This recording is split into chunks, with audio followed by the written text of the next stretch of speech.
My friends, welcome back to the channel Ashish sir. आज के इस वीडियो में हम बात करने वाले हैं इकोनॉमिक्स की। आज से हम लोग एक नई सीरीज की शुरुआत करने वाले हैं जिसमें 12th स्टैंडर्ड जो आर्ट्स कॉमर्स एंड साइंस सभी को होता है, ऑप्शनल सब्जेक्ट के तौर पर होता है। 12th कॉमर्स में कंपलसरी सब्जेक्ट है, आर्ट्स में आप इकोनॉमिक्स सिलेक्ट कर सकते हैं, साइंस में आप एज अ ऑप्शनल सब्जेक्ट के तौर पर इकोनॉमिक्स सिलेक्ट कर सकते हैं। तो इकोनॉमिक्स की आज हम लोग बात करेंगे जिसके अंदर नए सिलेबस 2021 जो आने वाले एग्जाम्स है उसमें हम डिस्टिंग्विश के पार्ट को कवर करने की शुरुआत कर रहे हैं। मेरे पास दो ऑप्शन था, या तो मैं आपको क्वेश्चन बैंक में जो भी क्वेश्चन अवेलेबल है उसको या तो डायरेक्टली पीडीएफ बनाकर आपको अपलोड करके दो, या फिर अब हमारे पास कुछ समय का और है, 1 महीने के आसपास का टाइम और बचा हुआ, तो मैंने सोचा कि आपको चैप्टर वाइज डिस्टिंग्विश करवाने की कोशिश करता हूं जिससे आप थोड़ा सा रिलैक्स फील करेंगे। और आप अगर डेली एक चैप्टर के डिस्टिंग्विश भी लेकर बैठेंगे तो आपको जल्द से जल्द हो जाने वाला है। तो आज हम लोग स्टार्ट करने वाले chapter number 1, that is introduction of micro economics and macro economics के डिस्टिंग्विश की शुरुआत करेंगे। सबसे पहले हम लोग बात करते हैं micro economics and macro economics के डिस्टिंग्विश की। माइक्रो इकोनॉमिक्स, मैक्रो इकोनॉमिक्स या किसी भी तरीके के डिस्टिंग्विश जब आप इकोनॉमिक्स में बात करते हैं तो वो डिस्टिंग्विश सिर्फ और सिर्फ 2 मार्क के लिए होता है। एंड बोर्ड आपसे एक्सपेक्ट करता है कि आप उस 2 मार्क के आप डिस्टिंग्विश बिटवीन के लिए मिनिमम 2 पॉइंट एक साइड में लिखेंगे और 2 पॉइंट सेकेंड साइड में लिखेंगे, यानी लेफ्ट साइड में 2 पॉइंट, राइट साइड में 2 पॉइंट, टोटल मिला के 4 पॉइंट आपके हो जाते हैं 2 मार्क के पॉइंट ऑफ व्यू से। ठीक है, यानी 2 मार्क के क्वेश्चन के लिए 2 पॉइंट्स बहुत होता है। किसी को ज्यादा लिखने की मर्जी तो मैक्स टू मैक्स 3 या 4 पॉइंट्स आप लोग लिखिए। मैंने यहाँ पर किसी इसमें 3 से 4 या 5 पॉइंट भी लिखने की कोशिश की क्योंकि वो क्वेश्चंस शॉर्ट नोट्स के पॉइंट ऑफ व्यू से एज वेल एज डिफाइन के पॉइंट ऑफ व्यू से भी पूछे जा सकते हैं, तो वहां पर आपको बेनिफिट हो सकता है। तो पहले डिस्टिंग्विश की शुरुआत करेंगे हम लोग micro economics and macro economics. उसका थोड़ा सा टाइपो एरर है, वो थोड़ा सा आप लोग देख लेना, ठीक है, मैं करेक्शन करके दे दूंगा। Micro economics is a study of individual units. Micro economics is a study of individual units, but macro economics is a study of aggregate units. Micro economics is a study of individual unit, macro economics is a study of aggregate. Micro economics छोटे aspect पर ध्यान देता है, individual units पर ध्यान देता है, but macroeconomics aggregate units पर ध्यान देता है, वो एग्रीगेट यूनिट्स के लेवल पर स्टडी करता है। Next, microeconomics is a term derive from the Greek word mikros which means small. Microeconomics जो शब्द है वो ग्रीक शब्द से लिया गया है, माइक्रोस, MIKROS, जिसका मतलब होता है स्मॉल। लेकिन macro economics is a term which is derived from also Greek word, the word is macros, MAKROS, जिसका मतलब होता है लार्ज। आई होप आपको समझ में आ गया होगा। It uses slicing method, it uses lumping method. 3 point हो गए। Fourth, it deals with price theory, it deals with the income theory. ठीक है, सिंपल 4 पॉइंट मैंने दे दिए, एकदम सिंपल तरीके से आपका डिस्टिंग्विश हो जाने वाला है। Now move to next question. The next question is slicing method and lumping method. आपने ब्रेड देखा है? अब बेकरी में जाओगे तो आपको ब्रेड का एक पूरा बंच मिलता है, उसको आप अगर आप पूरा का पूरा लेकर जाओगे वो लंपिंग मेथड है। लेकिन जब आप उसको स्लाइस में कन्वर्ट करते हो तो इट इज स्लाइसिंग। मतलब आप जब खाना खाते हो तो आप किसी भी चीज को डायरेक्टली तो कंज्यूम नहीं करते हैं क्योंकि वो लंपिंग इन नेचर होता है, आप उसको स्लाइस में कन्वर्ट करते हो, ब्रेड की स्लाइसेस में कन्वर्ट करते हो, वो स्लाइसिंग मेथड है। तो उसी तरीके से when the aggregate is divided into small units for the purpose of study of individual in depth, it is called as slicing method.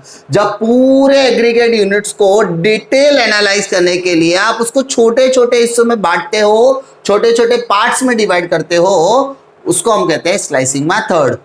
Lumping method क्या कहता है? when the economy is not split up into the small slices but is studied in a big lumps, यानी पूरी की पूरी economy को हमें एक साथ स्टडी करना है, when the method is adopted known as lumping method. Next, slicing method used by microeconomics, lumping method is used by macroeconomics. It gives warm eyes views of the economies and it gives birds eyes view of the. जब हम लोग बात करते हैं ना कि छोटे छोटे हिस्सों के बारे में एनालाइज करना, तो it is known as worm eyes. छोटे छोटे अक्षर बोलते हैं ना, पूरी इकोनॉमी के बारे में बात करना, तो पूरी इकोनॉमी एक बर्ड व्यू है। बर्ड क्या करता है, ऊपर की तरफ उड़ता है तो वो क्या नीचे जमीन पर नजर रखता है, लेकिन अर्थबॉर्न जमीन पर रहता है, वो अंदर की काबिलियत को जानता है। उसी तरीके से डिटेल एनालिसिस की बात कर रहे हैं व्हेन, तो यहाँ पर जो अर्थ वॉर्म या वॉर्म होता है वो एक डिटेल एनालिसिस डेप्थ नॉलेज की बात करता है, डेप्थ एनालिसिस की बात करता है, और बर्ड व्यू रखने वाले लोग सिर्फ एग्रीगेट ऊपर ऊपर देखने की कोशिश करते हैं। It studies in depth individual units like household firm, consumer, producer, individual wages, prices and income, particular commodity etc. जब हम डेप्थ एनालिसिस की बात करते हैं तो इसमें इंडिविजुअल यूनिट्स की आती है, individual firm, consumer, producer, individual income, prices, ये सब की बात आती है। लेकिन लंपिंग मेथड के अंदर इट स्टडीज द एग्रीगेट, सबकी बात करेंगे, जिसके अंदर हम total employment, national income, national output, total investment, total saving, total consumption, aggregate demand, aggregate supply की बात करते हैं। आई होप आपको इसमें डिस्टिंग्विश में कोई दिक्कत नहीं होगी। Now move to next distinguish which is very very important, partial equilibrium and general equilibrium. तो यहां पर आपको पार्शियल इक्विलिब्रियम का मतलब क्या होता है, when partial equilibrium means an equilibrium derived by considering the effect of only two variables at a time. All the other variables are considered to be constant. मतलब जब हम सारे वेरिएबल्स में से सिर्फ दो वेरिएबल को कंसीडर करके एनालाइज करते हैं, बाकी के फैक्टर्स को सेम रखते हैं, उसको बोलते हैं partial. When we are talking about price and demand, तो प्राइस और डिमांड दो ही चीजों को देखेंगे, बाकी की सारी चीजें सेम रखेंगे।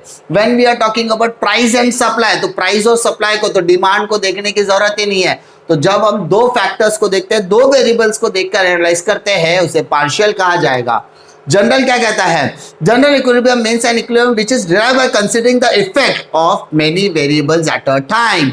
यहां पर जनरल इक्विलिब्रियम के अंदर हम मोर देन टू वेरिएबल्स, यानी एक टाइम पर most of the maximum variables को एक साथ देखने की कोशिश करते हैं, कंसीडर करने की कोशिश करते हैं, उस मेथड को कहेंगे जनरल इक्विलिब्रियम। पार्शियल में two variables at one time, यहां पे most of the variables at a maximum time. Partial equilibrium it neglects the interdependence between variables, ये दो वेरिएबल्स के ऊपर जो इंटरडिपेंडेंस होता है उसको निग्लेक्ट, इग्नोर करने की काम करता है। और जनरल इक्विलिब्रियम क्या करता है, वेरिएबल्स के आसपास में जो दोनों वेरिएबल्स में जो इंटरडिपेंडेंस, एक दूसरे के ऊपर आश्रित रहने की क्वालिटी है, उसको कंसिडरेशन में लेता है। Next, micro economics analysis is based on partial. Partial equilibrium कौन लेता है, माइक्रो इकोनॉमिक्स एनालिसिस करता है, and general equilibrium is analysis bye macro economics. Understood? Partial equilibrium, it is study the equilibrium position of the consumer, a firm, an industry and a market. तो भाई साहब, partial equilibrium कौन analysis को कौन adopt करता है, तो ये कंज्यूमर, फर्म या इंडस्ट्री या मार्केट अडॉप्ट करता है। But general equilibrium is a study, is a position where the economy as a whole, यानी यहाँ पर पूरी की पूरी economy as a one position के तौर पर क्या करते हैं, एनालाइज करने की कोशिश करते हैं। Number 2, that is utility analysis. आप लोगों से गुजारिश है, अगर आप चैनल पे पहली बार आए हो तो चैनल को सब्सक्राइब कर दीजिए, क्योंकि इसी तरीके के ऑथेंटिक कंटेंट और लेक्चर कंटेंट में फ्यूचर में भी लेकर आता रहूंगा। और आप लोगों के लिए डिस्क्रिप्शन बॉक्स में लिंक्स अवेलेबल है थ्रू आउट दी पूरा का पूरा बीके, मैंने आपको फ्री ऑफ कॉस्ट पढ़ाने की कोशिश की, आप जाकर उसका एडवांटेज ले सकते हैं। तो चलिए शुरू करते हैं। सबसे हम लोग बात करते हैं, सबसे पहले चैप्टर नंबर 2 में सबसे इंपॉर्टेंट डिस्टिंग्विश है utility and satisfaction.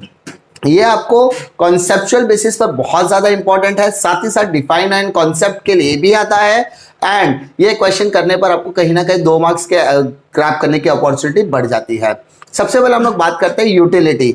Utility is a want satisfying power of a commodity, यानी it is a want satisfying capacity of a commodity, ऐसा भी कह सकते हैं।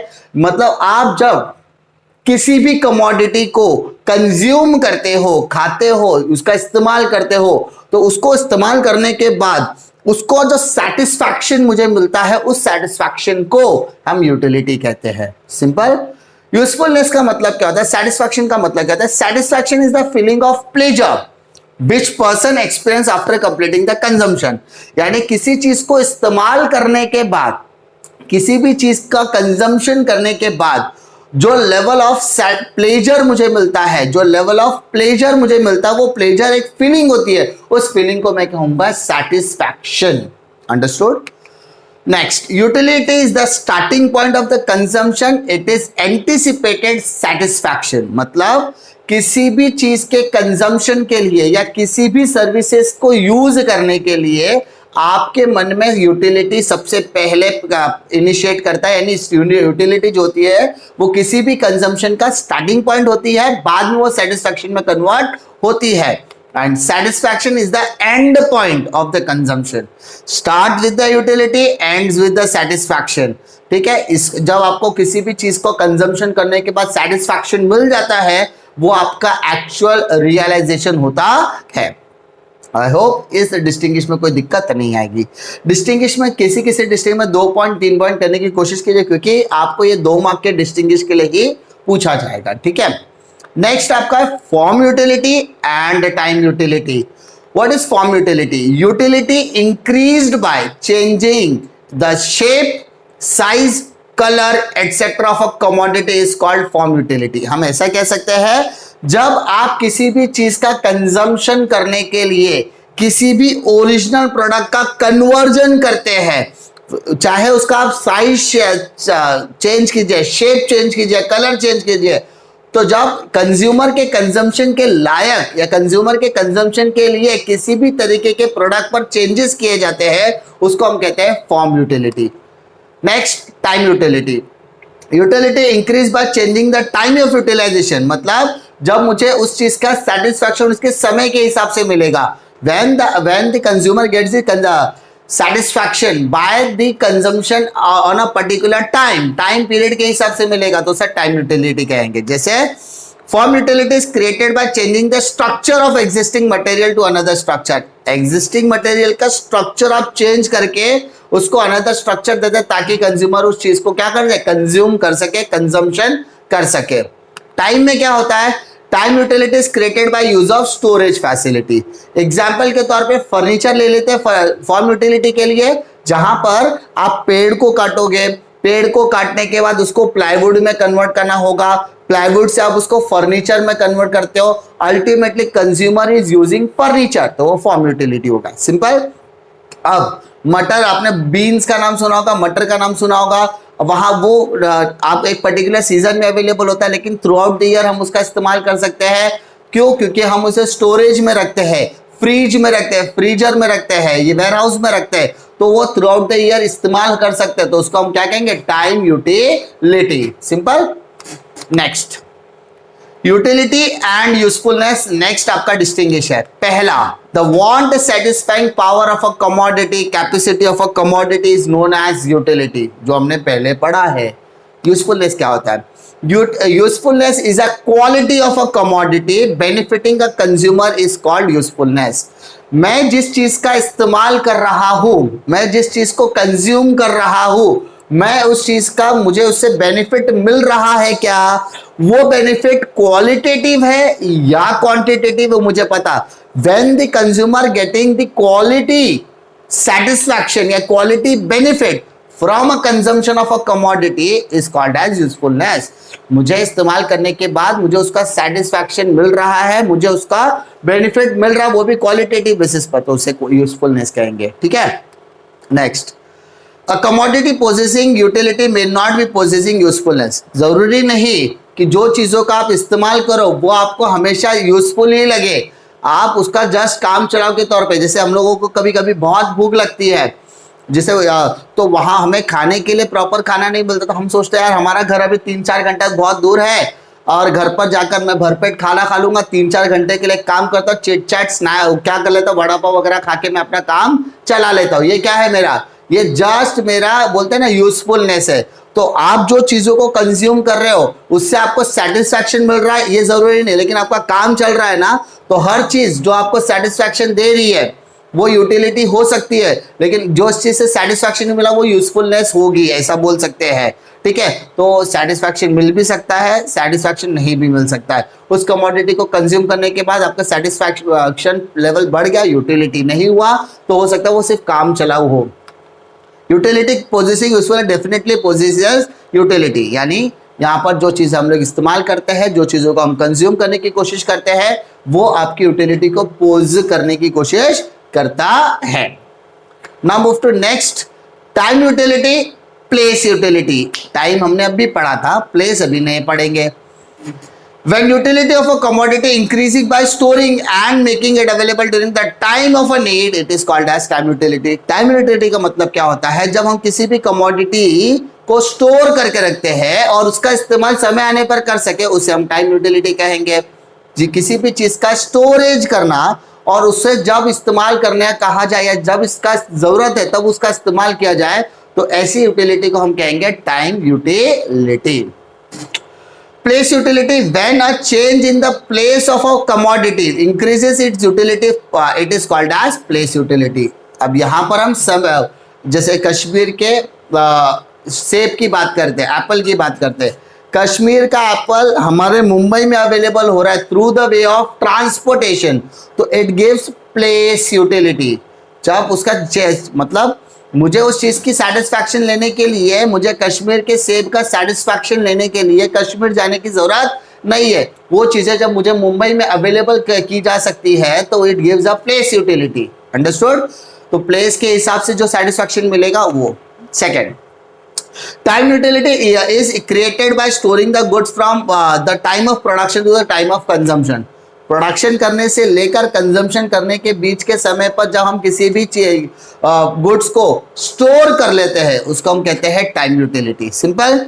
Place utility is created by transporting the goods from place of production to the place of consumption.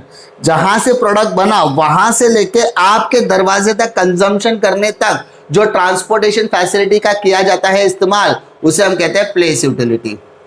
Next, warehousing creates time utility. Warehouse आपका time utility create करता है and transport service create place utility.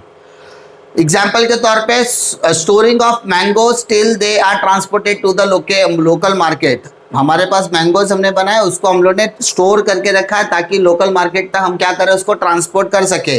और place utility क्या करता है, transportation mangoes from the farm to the local market. Storage, store करके रखना, ware house में रखना, उसको हम कहेंगे time utility.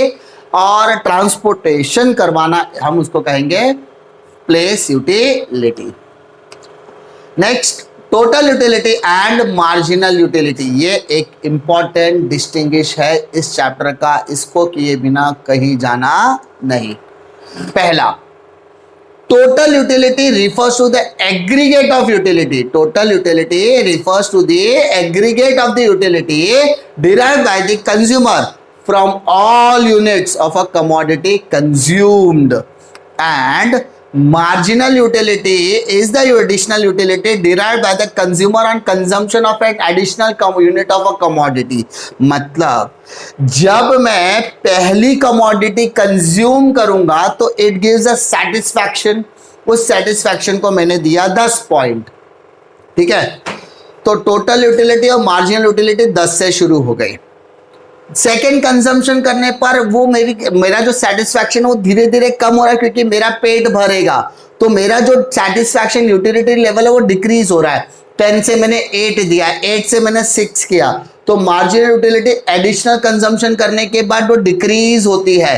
But total utility पहला और दूसरे को ऐड करो, 10 + 8 18, तो एडिशनल कमोडिटी कंज्यूम होगा, तो total utility it goes on increasing at a certain level तक, and marginal utility it goes on diminishing, वो जाते रहता है, नीचे की तरफ जाता है। ठीक है, total utility initially increases eight diminishing rate. Total utility बढ़ता है लेकिन कौन से रेट से, डिमिनिशिंग, क्योंकि इसके बीच का जो डिफरेंस है वो धीरे धीरे गिरते रहता है।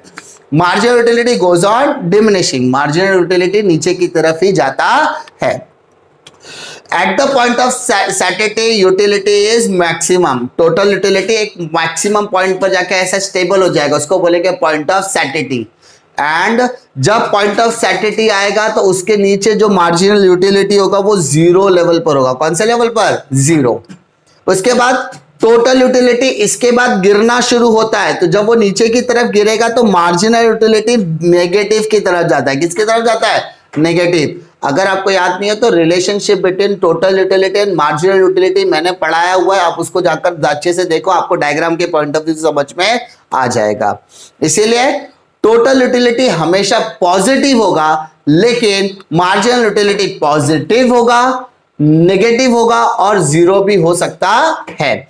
जब तक ऊपर जा रहा है टोटल यूटिलिटी तब तक वो पॉजिटिव है, जैसे पॉइंट ऑफ सैटिस्फैक्शन आ गया ये भाई साहब जीरो पे चले जाएंगे, और जैसे टोटल यूटिलिटी नीचे गिरेगा वैसे मार्जिनल यूटिलिटी नेगेटिव की तरफ जाता है। इस वीडियो में हम लोग चैप्टर नंबर 3A करने वाले हैं। इसके पहले के 2 वीडियो में हमने पहला चैप्टर और सेकंड चैप्टर ऑलरेडी देखा हुआ है। तो 3A के अंदर हम चेक करेंगे डिमांड एनालिसिस के अंदर कौन कौन से डिस्टिंग्विश इंपॉर्टेंट है। अगर आप इस चैनल पर पहली बार आए तो चैनल को सब्सक्राइब कीजिए, क्योंकि इसी तरीके की कंटेंट फ्यूचर में भी आते रहेंगे। और डिस्क्रिप्शन बॉक्स में जाकर आप टेलीग्राम चैनल ज्वाइन कर लीजिए। साथ ही साथ इंपॉर्टेंट क्वेश्चन की प्लेलिस्ट भी वहां पर अवेलेबल है। और अगर आपने अकाउंटेंसी की प्रैक्टिस शुरू करनी है तो उसका पूरा का पूरा सिलेबस मैंने पढ़ा कर रखा हुआ, आप उसका भी बेनिफिट उठा सकते हैं। तो चलिए शुरू करते हैं। यहां पर हम लोग पहले बात करेंगे फर्स्ट डिस्टिंग्विश की, that is direct demand and indirect demand. Sir ये डायरेक्ट डिमांड क्या होता है? When the demand for a commodity which directly satisfied wants of a consumer is called as direct demand। मतलब मैं जिस commodity की demand कर रहा हूं वो डायरेक्टली मुझे सेटिस्फाई करने की काम मदद कर रहा है या कर रहा है तो उसे हम डायरेक्ट डिमांड कहेंगे। बट इनडायरेक्ट डिमांड क्या होता है? The demand for a goods which are needed in order to produce finished goods is called as indirect demand। मतलब ऐसे गुड्स की डिमांड करना जो हमें जरूरत है फिनिश गुड्स को बनाने के लिए, उसको हम इनडायरेक्ट डिमांड कहेंगे। फॉर एग्जांपल फर्नीचर, आपके घर में फर्नीचर होगा, फर्नीचर आपकी डायरेक्ट डिमांड है, लेकिन उस फर्नीचर को बनाने के लिए आपको प्लाईवुड चाहिए और प्लाईवुड बनने के लिए आपको पेड़ चाहिए, तो ये इनडायरेक्ट डिमांड का चेन है। और हमें जो फर्नीचर चाहिए वो डायरेक्ट डिमांड की चेन में आता था। ठीक है, नेक्स्ट, ऑल फिनिश गुड्स और consumption goods have direct demand. जो भी चीज हम डायरेक्टली कंज्यूम कर सकते हैं, फिनिश कर सकते हैं, फिनिश गुड्स जिसे हमें कहते हैं, वो सब की सब चीजें डायरेक्ट डिमांड के दायरे में आती है। लेकिन इनडायरेक्ट डिमांड क्या होता है? All the factor of production have indirect और डिराइव्ड डिमांड। अब यहां पर आपको इनडायरेक्ट डिमांड की जगह पे डिराइव्ड डिमांड कहेगा तो भी आपको यही आंसर लिखना है। अब all factor of production, there are 4 factors of production, land, labour, capital और एंटरप्रेन्योर। ये 4 फैक्टर्स के डिमांड को आप इनडायरेक्ट डिमांड कहते हो। एग्जाम्पल के तौर पे if you demand for a food, cloth, house, it is a direct demand. But if you demand for land, labour, capital, it is a indirect demand. I hope आपको इसमें कोई दिक्कत नहीं आएगी। नेक्स्ट क्वेश्चन की तरफ हम लोग बढ़ते हैं। Joint demand and composite demand. इस जॉइंट डिमांड को आप कॉम्प्लीमेंट्री डिमांड भी कहते हो। जॉइंट डिमांड क्या होता है? When 2 or more goods are demanded jointly to satisfy one single want, it is known as joint or complementary demand। मतलब आप किसी एक वांट को सेटिस्फाई करने के लिए more than one commodity, more than 2 commodity at a one time order करते हो, डिमांड करते हो, उसे आप कहते हो जॉइंट डिमांड या complementary demand. Understood? Composite demand मतलब क्या? When the demand for a commodity which can be to several usage is known as composite demand। मतलब आप जिस चीज की डिमांड कर रहे हो वो कमोडिटी आपको एक से ज्यादा चीजों पर इस्तेमाल करके सेटिस्फैक्शन मिलता है, उसे आप कंपोजिट डिमांड कहते हो। सिंपल। नेक्स्ट, एग्जाम्पल के तौर पे कार और petrol. When you are going to demand for a car, आपको इनडायरेक्टली पेट्रोल डीजल की जरूरत पड़ने ही वाली है। जब आप पेन की बात करोगे तो आपको रिफिल की रिक्वायरमेंट है ही। जब आप मोबाइल की बात करो तो आपको चार्जर की रिक्वायरमेंट होने ही वाली है। बट कंपोजिट डिमांड में क्या होता है? इलेक्ट्रिसिटी। अगर आप इलेक्ट्रिसिटी की की बात करते हो, इलेक्ट्रिसिटी सप्लाई की बात करते हो, तो इलेक्ट्रिसिटी सप्लाई का सिंपल मतलब है आप इलेक्ट्रिसिटी लोगे, उससे आप टीवी भी देखोगे, वॉशिंग मशीन भी चलाओगे, आप फ्रिज भी चलाओगे, एयर कंडीशन भी चलाओगे, अपनी बाकी की इलेक्ट्रिकल अप्लायंसेस की नीड कंप्लीट करो, ताकि आपको फैसिलिटी भी मिलनी चाहिए। ठीक है, next, the demand for a product having complementary demand is relatively elastic. मतलब जब हम किसी भी तरीके के प्रोडक्ट की डिमांड करते हैं और वो डिमांड कॉम्प्लीमेंट्री होती है, तो उस डिमांड को हम रिलेटिवली इलास्टिक कहते हैं। That is a change in the price of a commodity will affect the demand for others. यानी अगर किसी भी चीज के प्राइस में अगर चेंजेस होती है, तो वहां पर हमारे डिमांड पर भी उसका फर्क पड़ सकता है। कंपोजिट डिमांड में क्या होता है? The demand for a product having composite demand is relatively inelastic. Complementary demand, joint demand relatively elastic, changes with the price. If the price changes, बाकी के चीजों पे भी फर्क पड़ेगा, लेकिन कंपोजिट में relatively inelastic. Change in the price will not affect the demand of a commodity. यहां पर अगर प्राइस में चेंज भी हो जाएगा तो भी आप उसके डिमांड को करने ही वाले हो, बिकॉज ये आपको मोर देन वन कमोडिटी को कंज्यूम करने का satisfaction eight a one time देता है। आई होप आपको इस डिस्टिंग्विश में कोई दिक्कत नहीं आएगी। नेक्स्ट क्वेश्चन की तरफ हम लोग बढ़ते हैं। Individual demand schedule and market demand schedule. Schedule का मतलब है डायग्राम, मतलब आपको एक डेटा दिया जाएगा या आपको वो डेटा क्रिएट करना पड़ेगा। ठीक है, आपको उसका डायग्राम नहीं बनाना है, आपको उसका सिर्फ टेबल ड्रॉ करना है। Understood? Next, individual demand schedule is a tabular representation of a quantity of a goods demanded by an individual consumer at a different prices during a given period of time। एक particular period of time के अंदर जब एक individual consumer commodity की demand करता है eight a different price, और उसी को हम जब टैबुलर रिप्रेजेंटेशन करते हैं, टेबल में रिप्रेजेंट करते हैं, उसे हम कहते हैं इंडिविजुअल डिमांड। लेकिन जब एक पर्टिकुलर पीरियड ऑफ टाइम में डिफरेंट इंडिविजुअल कंज्यूमर्स एक साथ आते हैं, एक साथ उसको कलेक्टिवली किया जाता था, वो मार्केट बन जाएगा। Market demand schedule is a tabular representation of total quantity of a commodity demanded by all consumers at a different prices during a given period of time. Simple. Individual demand schedule represent individual demand, individual और market demand schedule present market demand, individual demand schedule individual demand दिखाएगा, market demand schedule market demand दिखाएगा। Individual demand curve is relatively steeper, market demand curve is relatively flatter. ठीक है, तीन distinguish में आपको कोई दिक्कत नहीं आएगी। Next, expansion of demand and contraction of demand. याद होगा आपको, मैंने डेली टारगेट सीरीज में एक क्वेश्चन दिया था। Expansion of demand refers to a rise in the demand only due to fall in price. Price कम हुआ इसीलिए डिमांड बढ़ गया, इसको कहते हैं एक्सपांशन, डिमांड बढ़ना। कॉन्ट्रैक्शन ऑफ डिमांड मतलब डिमांड का कम होना। कब होगा? When the prices gets rise. Contraction of demand refers to a fall in the demand due to rise in the price। Price बढ़ा, डिमांड कम हुआ, contraction। प्राइस कम हुआ, डिमांड बढ़ गया, expansion of demand. Expansion of demand takes place solely due to fall in price, all of the factor remaining same। हम इसके यहां पर जब बात करेंगे तो सिर्फ प्राइस की बात कर रहे हैं, तो प्राइस गिरा तो डिमांड बढ़ेगा, बाकी के फैक्टर्स सेम। और यहां पे contraction of demand takes place solely due to the rise in the price, other factors remain the same, constant. यहां पर भी प्राइसेस बढ़ेगा, डिमांड कम होगा, बाकी के factors remains the same. Expansion of demand is shown by the downward movement of the demand curve. आप diagram देख रहे होंगे, आप डायग्राम में देखो ए टू बी की तरफ जा रहा है, ए टू बी की तरफ जा रहा है, तो A to B expansion of demand है। ठीक है, कॉन्ट्रैक्शन ऑफ डिमांड में देखोगे तो demand curve is shown upward movement. यहां पर अगर आप देखो तो बी टू ए की तरफ जा रहा है, बी टू ए की तरफ जा रहा है, बी टू ए की तरफ जा रहा है, ए टू बी की तरफ आ रहा है, A to B to expansion, B से ए की तरफ जा रहा है तो कॉन्ट्रैक्शन। आई होप आपको इसमें कोई दिक्कत नहीं आएगी।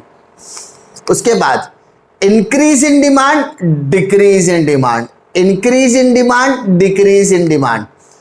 When more quantity is demanded than before the same price, it is called increase in demand. मतलब आपको ज्यादा क्वांटिटी डिमांड की जा रही है before at the same price, मतलब यहां पर प्राइसेस के फैक्टर्स को ऑलमोस्ट सेम रखा गया है, prices remains same, quantity demanded is more, price same है, डिमांड ज्यादा है, इंक्रीज इन डिमांड. यहां पर when less quantity is demanded, when the price is same, price same है but quantity यहां पर हमने कम डिमांड की है, इसको कहेंगे decrease in price, sorry demand. price same, price is same, quantity ज्यादा डिमांड करोगे increase in demand, quantity less demand करोगे decrease in demand. Increase in demand takes place due to favorable changes in factors other than price like fashion, income, taxation policy, advertisement etc. मतलब यहां पर हम prices को same रख रहे हैं, बाकी के फैक्टर्स की वजह से आपकी डिमांड कम या ज्यादा हो सकती है, ज्यादा हो सकती है. और यहां पर सारे फैक्टर्स सेम रहेंगे ऐसा नहीं है, यहां पे प्राइजेस को सेम रखा है, सारे फैक्टर्स की वजह से हमारा डिमांड क्या हो रहा है, कम हो रहा है, अनफेवरेबल चेंजेस हो रहा है, कम हो रहा है. ठीक है, इंक्रीज में डिमांड बढ़ रहा है, डिक्रीज में डिमांड कम हो रहा है, दोनों में क्या चेंजेस है, price remain same, other factors will going to influence the demand. An increase in demand is indicated by shift in demand curve to right. और डिक्रीज में हम क्या दिखाते हैं कि हमारा जो डिमांड कर्व है शिफ्ट टू लेफ्ट, वहां पे राइट, यहां पर लेफ्ट, यहां पे राइट, यहां पे लेफ्ट. उसके बाद डिमांड कर्व आप देखोगे, डिमांड कर्व आप जब बनाओगे वहां पर देखो, डिमांड कर्व आप जब बना रहे हो तो वहां पे ए से लेके बी की तरफ आ रहा है, बट जब आप डिक्रीज इन डिमांड देखोगे तो वो ए से बी की तरफ जा रहा है, ए से बी की तरफ जा रहा है, तो it is called as decrease in demand. क्या कहेंगे हम लोग, decrease in demand. I hope आपको इसमें कोई दिक्कत नहीं आएगी. Next question, inferior goods and superior goods. Inferior goods and superior goods. Goods with a low quality of is considered as inferior goods. Goods of high quality is considered as superior. जिसकी quality अव्वल दर्जे के top quality, इसको बोलेंगे superior. जिसकी quality third class, जिसको आप पसंद भी नहीं करते, वो हो गया inferior goods. Inferior goods generally use bye poor people. जो गरीब होते हैं वो लोग ज्यादातर इंफीरियर गुड्स में डील करते हैं, but superior goods are generally use by upper middle class people और रिच पीपल. ठीक है, सुपेरियर अच्छी क्वालिटी का आप कमा रहे हो, खा रहे हो, तो आपको लगता है हमें जो भी कंजम्पशन करो थोड़ा अच्छा होना चाहिए, तो आप लोग सुपेरियर गुड्स में डील करना पसंद करते हो. नेक्स्ट देखते हैं, डिजायर एंड डिमांड. डिजायर का मतलब क्या होता है, desire refer to a mere wish to of a person to have a particular commodity. मेरे मन में इच्छा है मेरे पास BMW हो, ये मेरी डिजायर है. ठीक है, लेकिन डिमांड कहता है, डिमांड इज बैक्ड बाय, ठीक है, डिमांड क्या कहता है, demand refers to a desire backed by ability to pay and willingness to buy for a particular commodity. मेरे मन में इच्छा है कि मेरे पास मर्सिडीज या BMW हो, वो मेरी डिजायर है, लेकिन क्या मुझे मेरे पास वो उस पर्टिकुलर BMW की वैल्यू पे करने के लिए मेरे पास पैसे है क्या? अगर आपके पास पैसे है, ability to pay and you are also willing to buy, so आपकी डिमांड फुलफिल हो सकती है. डिजायर मतलब इच्छा रखना. इच्छा पूरी कब हो सकती है, जब आपके पास देने के लिए पैसा हो और खरीदने की आपूर्ति हो, यानी विलिंगनेस हो, तब. Desire has no relation with the price and place and time. मेरा मन कर काश मैं लद्दाख जाता, मेरे डिजायर है मैं लद्दाख जाऊं, टाइम वो प्लेस से बिलोंग करता है. काश मैं आज भी बच्चा ही होता, ये क्या हो गया, टाइम. मेरी डिजायर वो है. ठीक है, मेरा काश मेरे पास भी, तो वो प्राइस है. तो डिजायर का किसी भी चीज से कोई रिलेशन नहीं है. इच्छा है, मन है, कहीं भी जा सकता है, वो टाइम में जा सकता है, वो किसी भी जगह पर जा सकता है, कोई भी प्राइस पर उसका दिल लग सकता है. लेकिन डिमांड कहता है कि भाई हर चीज का, हर डिजायर का एक प्राइस होना. अगर वो प्राइस आप पे कर सकते हो, विलिंग कर सकते हो, तो भाई उस पर्टिकुलर चीज में प्राइस, प्लेस और टाइम तीनों को देखा जाता है डिमांड फुलफिल करने के टाइम पर. Chapter number 3B, elasticity of demand के डिस्टिंग्विश को. यस, इलास्टिसिटी ऑफ डिमांड आपका एक इंपॉर्टेंट चैप्टर है from 8 marks point of view. Reason इसका क्या है, types of price elasticity of demand का क्वेश्चन तो आपने किया होगा, नहीं किया है, जल्द से जल्द कर लो. ठीक है, क्यों? क्योंकि इसके अंदर आप types of price elasticity of demand की जब आप बात करते हो तो उसमें टोटल 5 टाइप्स है। Unitary elasticity of demand, relatively elastic, relatively inelastic, perfectly elastic, perfectly inelastic. ये 5 में से किसी एक का डिस्टिंग्विश जरूर बनाकर पूछा जाता है बोर्ड्स में। अगर बोर्ड्स में इनका डिस्टिंग्विश नहीं आया तो एक क्वेश्चन इससे रिलेटेड जरूर पूछेंगे, ये मेरी गारंटी है। So without wasting time we are going to start with the next chapter, that is elasticity of demand. पहला डिस्टिंग्विश कहता है price elasticity of demand, income elasticity of demand. Elasticity of demand के 3 types है। पहला price, दूसरा income, तीसरा cross. Price deals with price, income deals with income, cross deals with price of a one commodity to the demand of a second commodity. ठीक है, तो हम आज बात करेंगे प्राइस की। Price elasticity of demand is a refers to the proportionate or percentage change in the quantity of a commodity to the percentage or proportionate change in the price।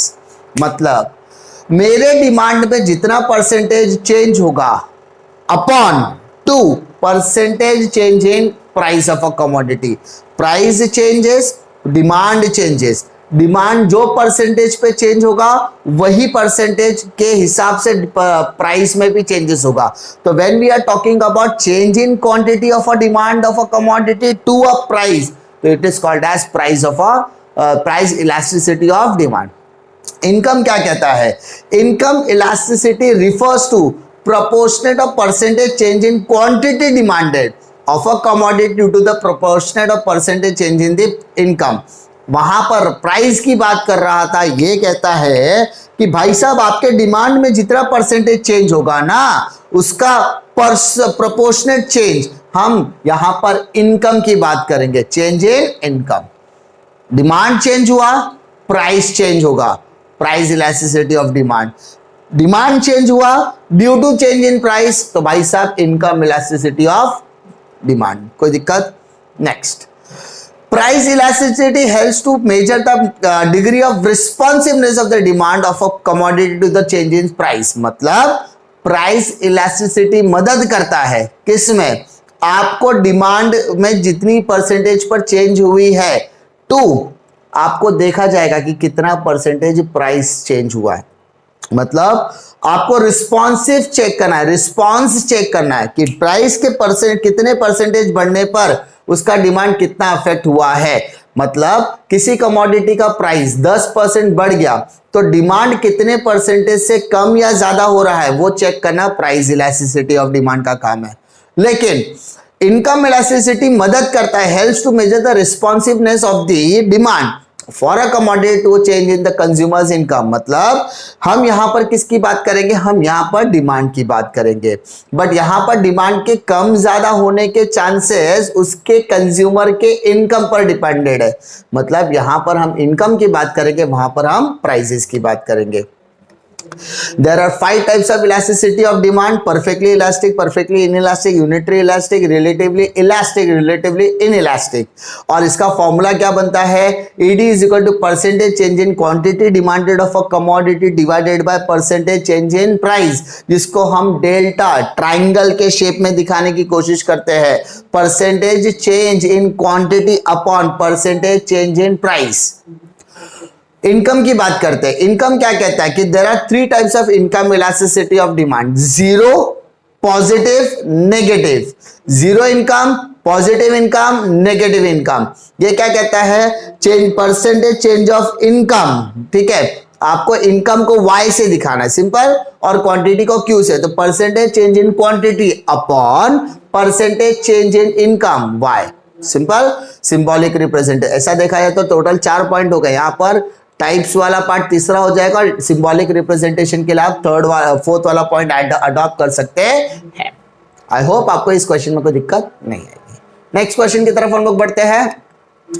Perfectly elastic, perfectly inelastic. जैसे ये question उसी की तरह से relatively elastic, relatively inelastic भी पूछा जा सकता है। When slight or zero change in the price brings about infinite change in quantity demanded, it is called perfectly elastic demand. मतलब प्राइस में चेंज नहीं हो रहा है या थोड़ा सा चेंज हो रहा है, बट उस वजह से डिमांड के अंदर कुछ ज्यादा ही चेंजेस होते हैं. ऐसा कह सकते हैं, there is no change in price but change in demand, it is called as perfectly elastic. Inelastic क्या कहता है?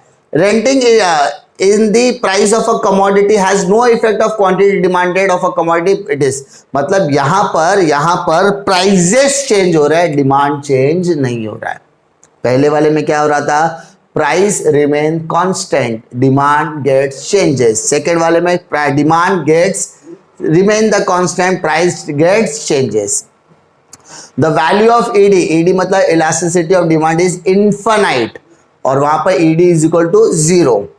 The demand curve is horizontal to straight line parallel to x axis और inelastic में parallel to y axis. Example, it is only theoretical possibility और यहाँ पर it is practically possible in salt cases, medicine और water के cases में inelasticity adopt करती है, यानी price perfectly inelastic demand salt, water और medicine के केस में अप्लाई होता है. बट यहां पर देखो डिमांड कम ज्यादा हो सकता है बट प्राइसेस ऐसा नहीं कि चेंज नहीं हो, प्राइस तो चेंज हो सकता है. एग्जाम्पल डायग्राम आप देख रहे हो तो वहां पे डायग्राम देखो, वहां पर पैरेलल टू क्या बोला है? Parallel to X axis. X axis आपका ऐसा है, ठीक है, एक्स एक्सिस आपका ऐसा है, उसके ऊपर आपका क्या हो रहा है? सेम है.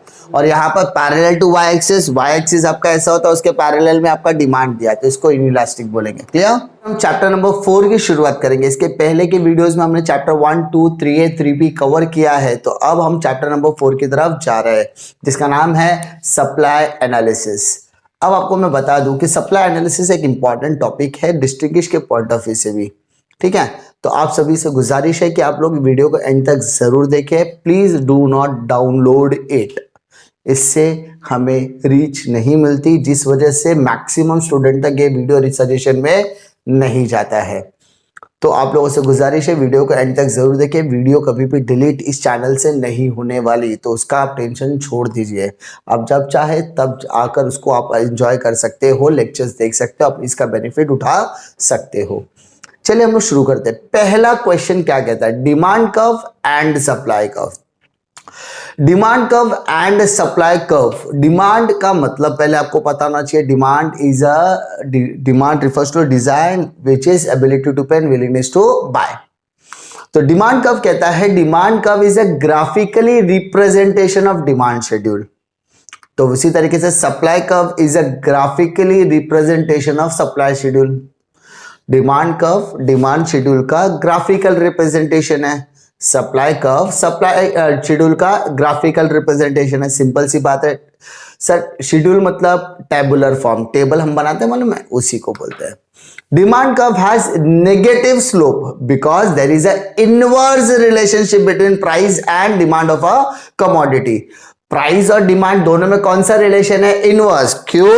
When the price gets rises demand falls, when the price gets fall demand rises. Inverse relationship, इसलिए इसका स्लोप नेगेटिव है. Supply curve has positive slope because it has positive relationship between, direct relationship between supply and price. Price बढ़ेगा supply बढ़ेगा, price कम होगा supply कम होगा, तो उसमें direct relationship between आ जाता है. ठीक है. Next, demand curve slope downward from left to right. Demand curve slope downward, देख रहे होगे डाउनवर्ड है, नीचे की तरफ आ रहा है, left to right. And supply curve slopes upward, देख रहे हो आप, अपवर्ड की तरफ जा रहा है, ऊपर जा रहा है, तो upward from left to right. Simple, आपने डायग्राम रिप्रेजेंटेशन भी देख लिया, इसमें आपको कोई दिक्कत नहीं आएगी. Next, stock and supply. Stock is a total quantity of a goods available for sale with the seller at a particular point of time. एक पर्टिकुलर पीरियड ऑफ टाइम के पास सप्लायर के पास जो क्वांटिटी बेचने के लिए रखी गई है उसे हम स्टॉक कहते हैं. सप्लाई मतलब, supply refers to a quantity of a goods that the seller is and willing to offer for sale at a particular price during a certain period of time। मतलब यहां पर सेलर कितना quantity बेचना चाहता है या consumer की demand पर वो कितना क्वांटिटी सप्लाई कर सकता है, which is based on his stock. उसका स्टॉक सफिशिएंट है तो उस चीज को हम लोग बोलते हैं supply. Willing to sell, sell करना चाहता है, बेच सकता है, ऑफर टू सेल, बेच रहा है, उसको हम कहते हैं सप्लाई। वो जितना क्वांटिटी बेचेगा, जितनी क्वांटिटी सप्लाई करेगा, उसको हम बोलते हैं supply. Stock is outcome of production, production करने के बाद आपका क्या मिलेगा, स्टॉक मिलेगा। Supply is derive out of stock, stock से क्या बनता है, सप्लाई। एक एग्जांपल के तौर पे मिठाई वाला अगर आपने देखा रहेगा तो मिठाई वाला क्या करता है, जो प्रोडक्शन करता है, जो उसके रसोई से मिठाई बनकर आती है वो दुकान में सजती है। जो रसोई से मिठाई बन के निकली वो प्रोडक्शन है, जो दुकान के काउंटर पे लगी वो उसका स्टॉक है। आपने जाकर डिमांड किया, उसने उतना आपको दे दिया, वो हो गई आपकी supply. Stock can be increase if production is increase, वो चाहे तो प्रोडक्शन बढ़ गया तो स्टॉक भी बढ़ सकता है। मिठाई का जब सीजन आता है, जब कोई भी फेस्टिवल का सीजन आता है तो देखो कोई भी मिठाई वाला अपना प्रोडक्शन बढ़ा देता है, प्राइसेस बढ़ा सकता है, प्रोडक्शन भी बढ़ा देता है ताकि वो ज्यादा सप्लाई करे। तो if production increases stock also increases. Supply can be increase if stock is increase, अगर स्टॉक बढ़ा है तो सप्लाई भी वो ज्यादा करने की कोशिश करता है। Stock is generally more than supply, stock और सप्लाई में ज्यादा बड़ा क्या रहता है, स्टॉक बड़ा होता है। और सप्लाई जो होता है वो can be equal to supply और less than supply stock. Stock और सप्लाई में स्टॉक बड़ा होगा, सप्लाई कम होगा। सप्लाई बराबर हो सकता है क्योंकि मान लो कि मिठाई वाले ने 5 किलो काजू कतरी रखी है और आप पास हो गए, पास होने के बाद आपने बोला आशीष सर को हम लोग काजू कतरी देते हैं, आपने दुकान पे गए 5 किलो मांगा, उसके पास 5 किलो था, तो स्टॉक और सप्लाई यहां पर क्या हो गया, सेम हो गया। आपने 1 किलो मांगा तो 5 किलो स्टॉक है, 1 किलो सप्लाई, तो it can be less than stock और इक्वल टू स्टॉक। आप 10 किलो मांगोगे, है 5 किलो, 10 किलो नहीं दे सकता ना, 5 ही दे सकता है, तो stock can not be greater than supply, sorry supply can not be greater than stock, supply आपका स्टॉक से ज्यादा नहीं हो सकता। Stock is a static concept not express in relation to price and time, stock जो होता है price और टाइम से रिलेटेड नहीं रहता। Supply is a flow concept, it is always express in related to time and time. देखो मिठाई की दुकान पर भी एक्सपायरी भी, एक्सपायर हो गया तो स्टॉक रख के करेगा क्या, इसको तो निकालना ही पड़ेगा, आपको एक्सपायरी करना पड़ेगा। तो वही चीज है कि जो स्टॉक और सप्लाई दोनों में क्या फर्क है, स्टॉक जो होता है it is not related with the price and time, supply is related with price and time. Difficulty इसमें। नेक्स्ट क्वेश्चन की तरफ हम लोग बढ़ते हैं, expansion and contraction of supply. हमने डिमांड में भी पढ़ा था, अब ये कॉन्ट्रैक्शन और एक्सपेंशन हमारा सप्लाई। तो इसी याद रखो, डिमांड आपको याद है तो आपको सप्लाई में दिक्कत नहीं है कि डिमांड हटाओ सप्लाई लगाओ, डिमांड हटाओ सप्लाई लगाओ, शॉर्टकट, लेकिन आपको कुछ बेसिक चीजें याद रखनी पड़ेगी। Expansion of supply refers to the rise in quantity supplied of a commodity due to the rise in price. Price बढ़ गया, वहां पर क्या था, प्राइस कम हो रहा था, डिमांड बढ़ रहा था। यहां पर ऐसा नहीं, यहां पर प्राइस बढ़ गया, सप्लाई बढ़ गया। कॉन्ट्रैक्शन ऑफ सप्लाई क्या कहता है, contraction of supply refers to a fall in the quantity supplied of a commodity due to fall in price. Price कम हो गया, क्वांटिटी भी कम हो गया। If the quantity increase, supply बढ़ गया, प्राइस बढ़ गया, सप्लाई बढ़ गया, एक्सपांशन। प्राइस कम हो गया, सप्लाई कम होगा, contraction. Extension, expansion in supply takes place only due to the rise in price. All the factors remain constant. सारे फैक्टर सेम रहेंगे, सिर्फ प्राइस बढ़ गया तो सप्लाई बढ़ जाएगा। कॉन्ट्रैक्शन क्या कहता है, all the factors remain same, if the prices gets low, prices गिरता है तो ही सप्लाई गिरेगा, उसको बोलते हैं contraction. It is seen by upward movement, आप देख रहे हो एम से एन की तरफ आ रहा है, एम से एन की तरफ आ रहा है, ऊपर की तरफ आ रहा है, upward movement, expansion. Same downward, N से एम की तरफ आ रहा है, एन से एम की तरफ आ रहा है, डाउनवर्ड मूवमेंट, इसको बोलते हैं कॉन्ट्रैक्शन। क्या कहेंगे हम लोग, कॉन्ट्रैक्शन ऑफ सप्लाई। डिफिकल्टीज में, increase in supply, decrease in supply. When more quantity supplied at a same price, it is called as increase in supply.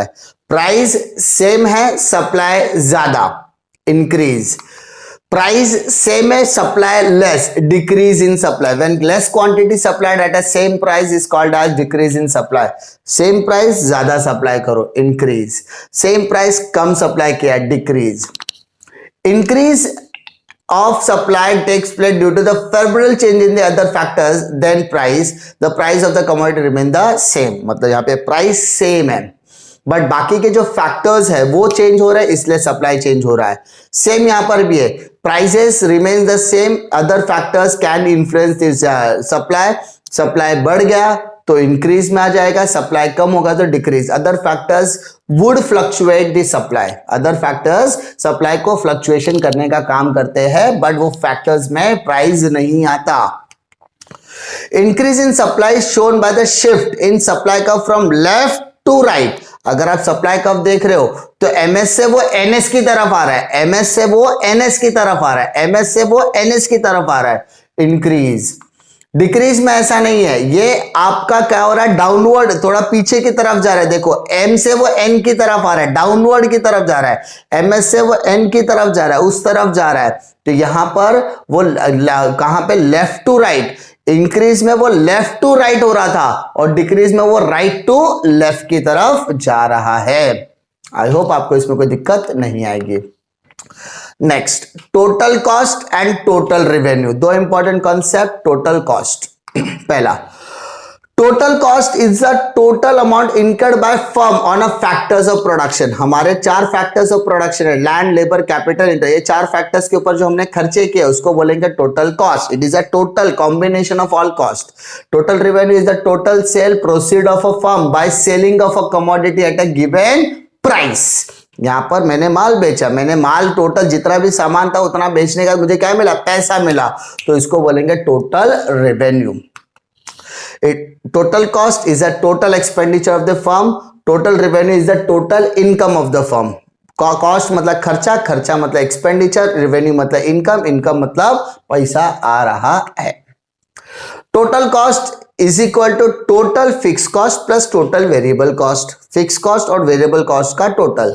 Revenue cost क्या कहता है, price into quantity, price into quantity, price into quantity, price into quantity. Difficulty रोका chapter number 5, that is forms of market, जिसके अंदर आपने अलग अलग type के मार्केट के बारे में पढ़ा हुआ है. मोनोपोली, मोनोपोलिस्टिक, परफेक्ट कंपटीशन, उसी के साथ साथ ओलिगोपोली. ये सारे डिस्टिंग जो क्वेश्चंस आपने पढ़े वो एग्जामिनेशन पॉइंट ऑफ व्यू से बहुत ज्यादा इंपॉर्टेंट है, लेकिन इसकी जो डिस्टिंग्विश है इसमें से एक डिस्टिंग्विश पूछा जाता है या कॉन्सेप्चुअल क्वेश्चंस के लिए पूछे जाते हैं, तो आप उसको अच्छी तरीके से प्रिपेयर करेंगे. तो इस चैप्टर के अंदर के डिस्टिंग्विश हम लोग करने वाले हैं. उम्मीद करता हूं कि आप वीडियो को एंड तक जरूर देखते होंगे. अगर नहीं देखते और देखने से पहले ही आप डाउनलोड कर लेते हो तो भाई साहब आप लोगों से गुजारिश है ऐसा मत कीजिए, क्योंकि इससे इस चैनल की रीच रुक जाएगी और ये चैनल आगे बच्चों को प्रमोट नहीं करता यूट्यूब. तो आप लोगों से गुजारिश है चैनल की रीच मत रोकिए. ये वीडियोस कभी भी डिलीट नहीं होने वाले. आप अपने कन्वीनियंस के हिसाब से कभी भी अपने इस चैनल पर शिरकत करके आप उसको देख सकते हैं, ये मेरा प्रॉमिस है. और आप अगर टेलीग्राम चैनल पर अभी तक ज्वाइन नहीं हुआ तो आप टेलीग्राम चैनल पर ज्वाइन हो जाइए, क्योंकि वहां पर आपको डेली एमसीक्यूज के साथ साथ डेली लेक्चर्स के वीडियोस भी मिलते रहेंगे. साथ ही साथ आपको जो भी नोट्स यहां पर मैं पढ़ा रहा हूं वो सारे नोट्स भी आपको वहां पर अवेलेबल करा दिए जाएंगे. तो इसी के साथ साथ हम लोग शुरुआत करते हैं नेक्स्ट चैप्टर के डिस्टिंग्विश की. सबसे पहला डिस्टिंग्विश हम लोग लेना चाहेंगे long period and short period. ये लॉन्ग पीरियड और शॉर्ट पीरियड होता क्या है. शॉर्ट पीरियड मतलब जिस मार्केट की उम्र, मार्केट की बात करेंगे तो हम लोग मार्केट की बात करें. Short period refers to a period of less than 1 year. ऐसा टाइम पीरियड जो 1 साल से अंदर हो. अगर ये 1 साल के ऊपर गया ना तो ये लॉन्ग पीरियड बन जाएगा. लेकिन ये लॉन्ग टर्म मतलब कितना लॉन्ग, ये लॉन्ग टर्म मतलब 1 साल से ज्यादा लेकिन 5 साल से कम, यानी अप टू 5 इयर्स. तो लॉन्ग पीरियड ज्यादातर कितना 1 से 5 सालों का होता है. Short period less than 12 months. Next, during a short period, firms can only make adjustment in input like labor to increase the supply of the goods and services marginally. Short period के अंदर जो firms होती है वो internally या firm के basis पर adjustment करती है. किसके लिए, लेबर्स के लिए, ताकि वो supply of goods and services को इंक्रीज कर सके मार्जिनल बेसिस पर. पर लॉन्ग पीरियड में ऐसा नहीं होता. लॉन्ग पीरियड के अंदर firms are making adjustment like land labour capital to increase the supply of the goods and services substantially. मतलब शॉर्टर पीरियड ऑफ टाइम में आप सिर्फ लेबर में एडजस्टमेंट करना पसंद करते हो, but longer period of time के अंदर लैंड, लेबर और कैपिटल तीनों में आप एडजस्टमेंट करना पसंद करते हो। Short period the factor of production and cost are morely likely to be fix. मतलब यहाँ पे शॉर्ट पीरियड में जितने भी फैक्टर्स ऑफ प्रोडक्शन है और जो भी कॉस्ट आप इनकर्ड करते हैं वो एक तरीके से फिक्स्ड होता है।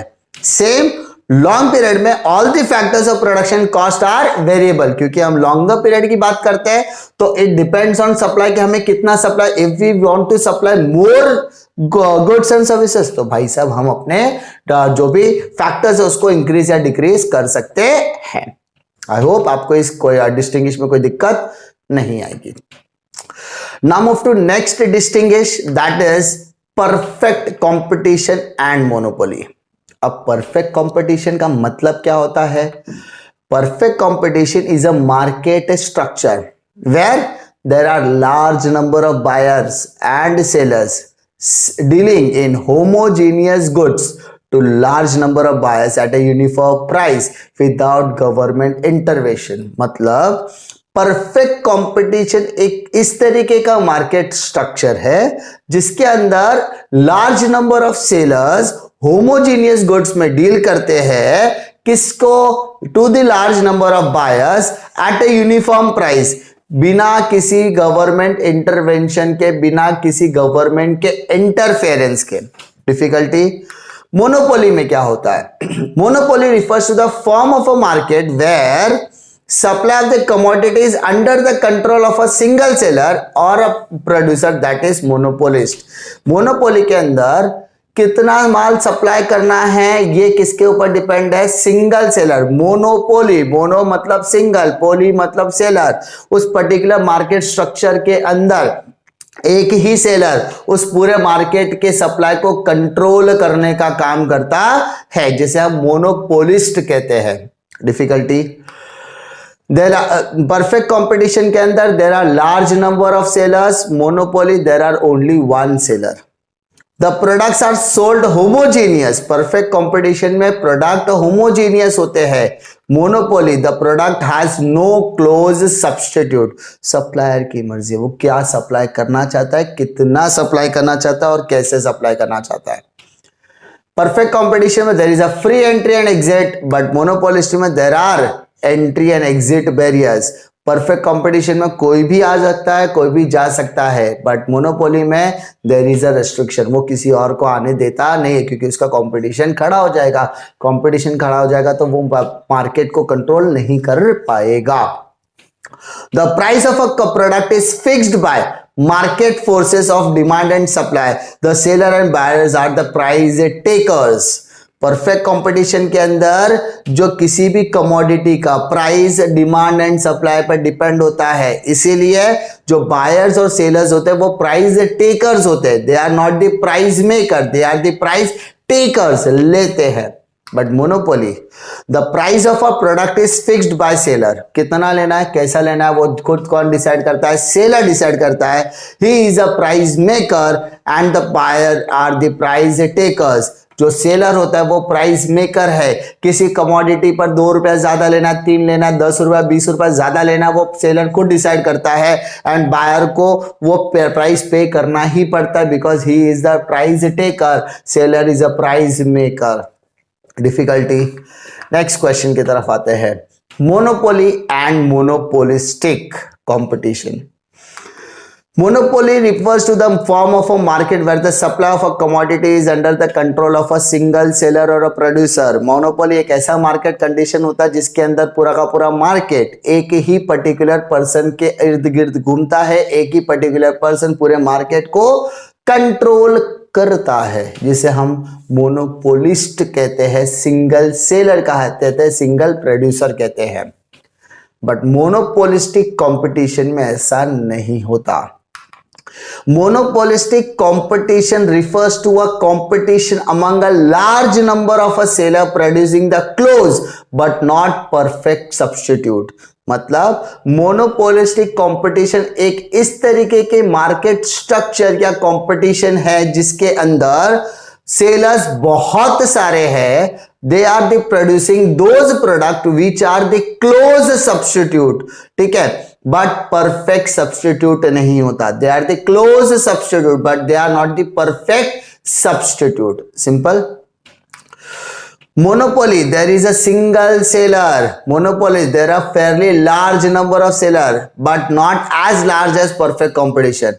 Monopolistic competition में seller ज्यादा होते हैं, but perfect के comparison में कम होते हैं। The monopoly, the product sold in a monopoly has no close substitute. मतलब मोनोपोली के अंदर जो भी प्रोडक्ट पे डील किया जाता है उसके सब्स्टिट्यूट क्लोज नहीं होते। मोनोपोलिस्टिक में ऐसा नहीं है। The product sold are differentiated but they are close substitute to one another. यहाँ पे जो भी प्रोडक्ट होता है वो एक दूसरे से अलग होता है लेकिन एक दूसरे के क्लोज सब्स्टिट्यूट होता है। Monopoly, there are barriers to entry, लोगों के आने में, लोगों के मार्केट में एंटर करने पर पाबंदियां होती है, बट मोनोपोलिस्टिक में there is no barriers to entry, ठीक है, कोई भी आ सकता है, बिजनेस कर सकता है। देखने वाले chapter number 6 that is index number के डिस्टिंग्विश। अब आप लोगों को मैं गुजारिश करना चाहता हूं कि अगर आप वीडियो पे पहली बार आए, चैनल पे पहली बार शिरकत कर रहे हो तो चैनल को सब्सक्राइब जरूर कीजिए और इसी तरीके के लेक्चर वीडियो के लिए चैनल पे जरूर बने रहे। दूसरी इंपॉर्टेंट चीज कि कृपया करके प्लीज किसी भी तरीके की वीडियो को आप डाउनलोड ना कीजिए क्योंकि इससे यूट्यूब हमारे वीडियोस को रीच नहीं देता और नए स्टूडेंट्स तक हमारे वीडियो नहीं पहुंच पाते हैं। तो नए स्टूडेंट्स तक वीडियो पहुंचाने में आप मदद कीजिए, दोस्तों में जितना ज्यादा हो सके उतना ज्यादा शेयर कीजिए और साथ ही साथ आप टेलीग्राम चैनल पर अगर अभी तक आपने ज्वाइन नहीं किया है तो उसे भी ज्वाइन कीजिए क्योंकि वहां पर डेली एमसीक्यूज के साथ साथ जो भी नोट्स यहाँ पर पढ़ाए जा रहे हैं वो सारे के सारे सीरीज कंप्लीट होने के बाद आपको वहां पर अपलोड कर दिए जाते हैं। उम्मीद करता हूं कि आप लोग इस सीरीज के साथ जुड़े रहोगे और आने वाले टाइम पर आपके एग्जामिनेशन में फोकस भी करोगे। चलिए हम लोग शुरू करते हैं, क्या चीजें दी गई है इंडेक्स नंबर के अंदर। सबसे पहले सिंपल इंडेक्स नंबर और वेटेड इंडेक्स नंबर में डिस्टिंग्विश है। अब आपको समझना पड़ेगा ये इंडेक्स नंबर पहले है क्या। Index number is a calculation between two different prices, two different quantities, यानी it is a calculation between two different periods. It is a calculation between two different periods. अब आप उसमें प्राइस भी ला सकते हो, आप उसमें क्वांटिटी भी ला सकते हो, आप उसमें वेटेड भी ला सकते हो, लेकिन यहां पर दो डिफरेंट क्राइटेरियाज के, दो डिफरेंट पीरियड के बीच में कैलकुलेशंस होते हैं जिसमें से एक आपका बेस ईयर होगा और एक आपका करंट ईयर होगा। मान लो 2010 और 2020 के बीच में डेटा में मुझे कंपैरिजन करना है तो 2010 और 2020 में 2010 will be my base year and 2020 will be my current year, ठीक है। तो simple index number is a method of constructing index number in which every commodity is given equal importance। यहां पर हम जितनी भी commodities अवेलेबल है हम उसे बराबर का वेटेज दे रहे हैं, बराबर की इंपॉर्टेंस दे रहे हैं। बट वेटेड इंडेक्स नंबर में ऐसा नहीं होता। Weighted index number is a method of constructing index number in which suitable weights are assigned to various commodities. अलग अलग कमोडिटीज को अलग अलग वेट्स से रिकॉग्नाइज किया सकता है या सुटेबल वेट उसे दिए जाते हैं, असाइन किए जाते हैं। सिंपल इंडेक्स पे हर कमोडिटी को इक्वल इंपॉर्टेंस दी जाती है। वेटेड इंडेक्स में हर कमोडिटीज की डिफरेंट डिफरेंट वेटेड क्राइटेरियाज होती है, उसको सुटेबल वेट्स दिए जाते हैं, यानी हर कमोडिटी को वेट वाइज प्रायोरिटी या प्रेस्टीज दिया जाता है। Simple index number is a method can be applied to determine price index number, quantity index number and value index number.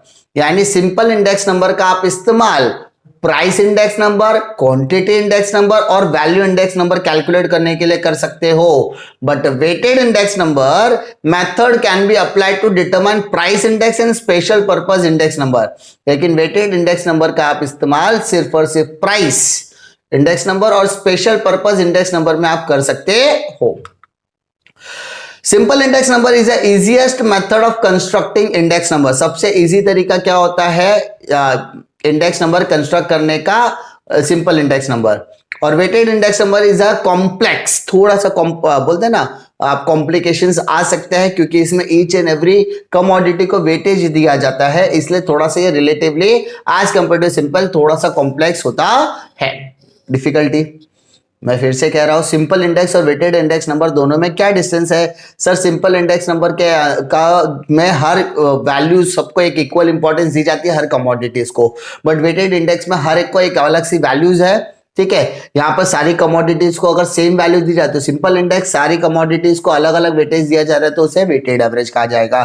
Simple index हम लोग प्राइस इंडेक्स, क्वालिटी इंडेक्स और अपना value index के लिए हमने कैलकुलेट करते हैं। वेटेड इंडेक्स सिर्फ और सिर्फ प्राइस और स्पेशल पर्पस में काम आता है। सबसे इजी क्या है? Simple index. थोड़ा कॉम्प्लिकेटेड क्या है? Weighted index. आई होप आपको इसमें दिक्कत नहीं आएगी। नेक्स्ट की तरफ बढ़ते हैं हम लोग। प्राइस इंडेक्स और क्वांटिटी इंडेक्स, नाम से पता होना चाहिए, प्राइस और क्वांटिटी। अब यहां पर इंडेक्स नंबर की जो हम लोग बात करेंगे, क्या दे रहा है? प्राइस इंडेक्स इंश्योर्स या measures the general changes in prices of goods. यहां पर हम किसकी बात कर रहे हैं? प्राइजेस ऑफ गुड्स, यानी प्राइस के लेवल पर क्या हो रही है? चेंजेस हो रहे हैं, general changes. General changes in what? General changes in price of a goods. But quantity में क्या होता है? Quantity index major changes in level of output और physical volume of production in the economy. In simple word, quantity index level of quantity के ऊपर focus करता है, changes of quantity के ऊपर फोकस करता है, चेंजेस इन आउटपुट के ऊपर फोकस करता है, और price index changes in price के ऊपर फोकस करता है। ठीक है, it compares the level of prices between two different time periods. Price index number दो डिफरेंट पीरियड्स के प्राइसेस क्यों कंपेयर करता है? टू डिफरेंट टाइम पीरियड्स के प्राइसेस को कंपेयर करता है। और quantity index compares the level of output between two different time period. दो डिफरेंट टाइम पीरियड के बीच के आउटपुट्स को कंपेयर करने के लिए क्वांटिटी। ठीक है, नेक्स्ट, प्राइस इंडेक्स नंबर का फॉर्मूला हो जाएगा सिग्मा। सिग्मा मतलब समेशन, समेशन मतलब total, total of price 1 upon total of price 0 into 100। Price 1 price 0 क्या है? Current year price upon base year price into 100। And quantity index क्या है? Quantity index current year quantity upon base year quantity into 100। Current year quantity upon base year quantity into 100। Difficulty? आई hope आपको index number के दोनों distinguish में कोई भी दिक्कत नहीं आएगी। ठीक है, जिसमें हम चैप्टर नंबर 7 देख रहे हैं। चैप्टर नंबर 7 दिया है नेशनल इनकम। इसमें दो इंपॉर्टेंट डिस्टिंग्विश और 4 इंपॉर्टेंट कॉन्सेप्ट है, वो आपको समझ के लेना जरूरी है। और ये 4 इंपॉर्टेंट कॉन्सेप्ट में ही आपको डिस्टिंग्विश पूछा भी जाता है। और आप लोगों से गुजारिश है कि अगर आप चैनल पे पहली बार आए तो चैनल को सब्सक्राइब जरूर कीजिए, साथ ही साथ वीडियो को एंड तक जरूर देखिए, क्योंकि आपके ईच एंड एवरी कॉन्सेप्ट को क्लियर करने की मैं कोशिश कर रहा हूं, जिसका बेनिफिट आपको लेना चाहिए। और अगर आप ने अभी तक टेलीग्राम चैनल ज्वाइन नहीं किया है तो उसको ज्वाइन कर लीजिए, क्योंकि वहां पर डेली एमसीक्यूज के साथ साथ नोट्स भी प्रोवाइड किए जाते हैं at a free of cost. Description में आपको लिंक्स मिल जाएगी टेलीग्राम चैनल का। साथ ही साथ आपको अगर इंपॉर्टेंट क्वेश्चन की प्रिपरेशन करनी है तो ओसीएसपी, इको और बीके के डिस्क्रिप्शन बॉक्स में लिंक अवेलेबल है। और अगर आपको पूरा अकाउंटेंसी फ्री ऑफ कॉस्ट में सॉल्व और अनसॉल्व एग्जांपल्स करने हैं तो वहां पर चैप्टर वाइज लिंक अवेलेबल, आप उसका भी एडवांटेज ले सकते हैं। तो चलिए शुरू करते हैं आज के चैप्टर नंबर 7 नेशनल इनकम के साथ। सबसे पहले आपको नेशनल इनकम में पहला क्वेश्चन दिया है gross domestic product and net domestic product. अब डोमेस्टिक प्रोडक्ट का मतलब क्या है? Gross domestic product is the gross market value of all final goods and services produced with in the domestic territory of a country during a period of 1 year. मतलब एक साल के अंतराल के अंदर, एक साल के अंदर जब किसी भी नेशनल टेरिटरी के अंदर, किसी भी देश के टेरिटरी के अंदर, डोमेस्टिक टेरिटरी के अंदर, देश की सीमाओं के अंदर जितनी भी गुड्स एंड सर्विसेज को प्रोड्यूस्ड किया जाता है उसकी ग्रॉस मार्केट वैल्यू को कहा जाता है ग्रॉस डोमेस्टिक प्रोडक्ट। अंडरस्टूड? क्या मैंने कहा, एक पर्टिकुलर पीरियड ऑफ टाइम के अंदर, जिसको हम एक साल कहेंगे, एक पर्टिकुलर पीरियड 1 ईयर के अंदर जब किसी भी देश के डोमेस्टिक टेरिटरी के अंदर किसी भी तरीके के गुड्स एंड सर्विसेज को प्रोड्यूस्ड किया जाता है, जिसकी ग्रॉस मार्केट वैल्यू होती है, उसे हम ग्रॉस डोमेस्टिक प्रोडक्ट कहते हैं।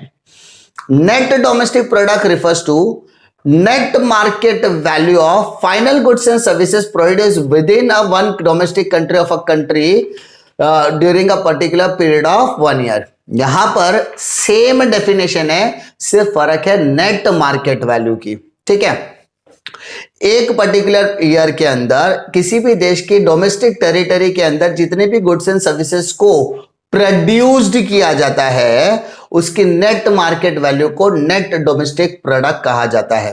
अंडरस्टूड, ये मीनिंग हो गया इसका।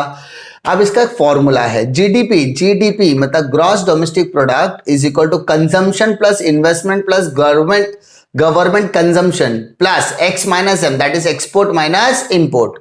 ये आपका जीडीपी का फॉर्मूला है। और एनडीपी का फॉर्मूला होता है जीडीपी माइनस डेप्रिसिएशन, मतलब आपका जो भी जीडीपी आया है, मतलब कंजम्पशन, आप जो कंजम्पशन करते हो प्लस इन्वेस्टमेंट जो करते हो plus government expenditure, government consumption plus export minus import, इसमें से अगर आप डेप्रिसिएशन माइनस कर दो तो आपका नेट डोमेस्टिक प्रोडक्ट बन जाएगा। जीडीपी और एनडीपी में बड़ा क्या है, जीडीपी और एनडीपी में GDP is greater than NDP और NDP is less than GDP, क्योंकि डेप्रिसिएशन तो एनडीपी में माइनस हो रहा है। Simple, depreciation included in GDP और depreciation ignored in NDP. Simple, depreciation का ही गेम है यहाँ पर। ग्रॉस डोमेस्टिक प्रोडक्ट के अंदर डेप्रिसिएशन नहीं होता और आप जो जीडीपी निकालते हो उसमें से अगर आप डेप्रिसिएशन माइनस कर देते हो तो नेट डोमेस्टिक प्रोडक्ट बन जाता है। अंडरस्टूड, एक पर्टिकुलर पीरियड ऑफ टाइम के अंदर, जिसको हम एक साल कहेंगे, एक साल के अंदर जब किसी भी देश के डोमेस्टिक टेरिटरी के अंदर जो भी गुड्स को प्रोड्यूस किया जाता है, उसकी ग्रॉस मार्केट वैल्यू को जीडीपी, और अगर उस जीडीपी में से डेप्रिसिएशन माइनस कर दिया जाए तो नेट मार्केट वैल्यू बचेगी। उस नेट मार्केट वैल्यू को हम नेट डोमेस्टिक प्रोडक्ट कहेंगे। जीडीपी का मतलब होता है आपका कंजम्पशन प्लस इन्वेस्टमेंट प्लस आपका investment plus export minus import, ये आपका जीडीपी है। और एनडीपी निकालते समय consumption plus investment plus government expenditure plus export minus import minus depreciation, यानी जीडीपी में से आप डेप्रिसिएशन माइनस कर दो, आपका एनडीपी मालूम हो जाएगा। जीडीपी और एनडीपी में बड़ा कौन है, GDP is greater than NDP, NDP is lesser than GDP. GDP के अंदर डेप्रिसिएशन इंक्लूड होता है, एनडीपी के अंदर डेप्रिसिएशन इंक्लूड नहीं होता। डिफिकल्टी।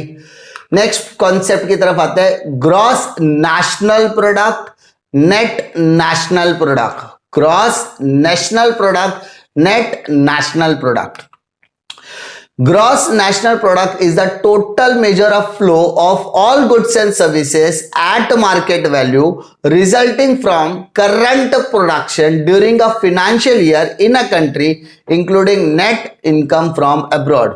मतलब ग्रॉस नेशनल प्रोडक्ट ये एक तरीके का गुड्स एंड सर्विसेज का फ्लो है, जिसके अंदर हम करंट प्रोडक्शन के मार्केट वैल्यू को कंसीडर करते हैं उस पर्टिकुलर फाइनेंशियल ईयर में, उस पर्टिकुलर कंट्री के अंदर।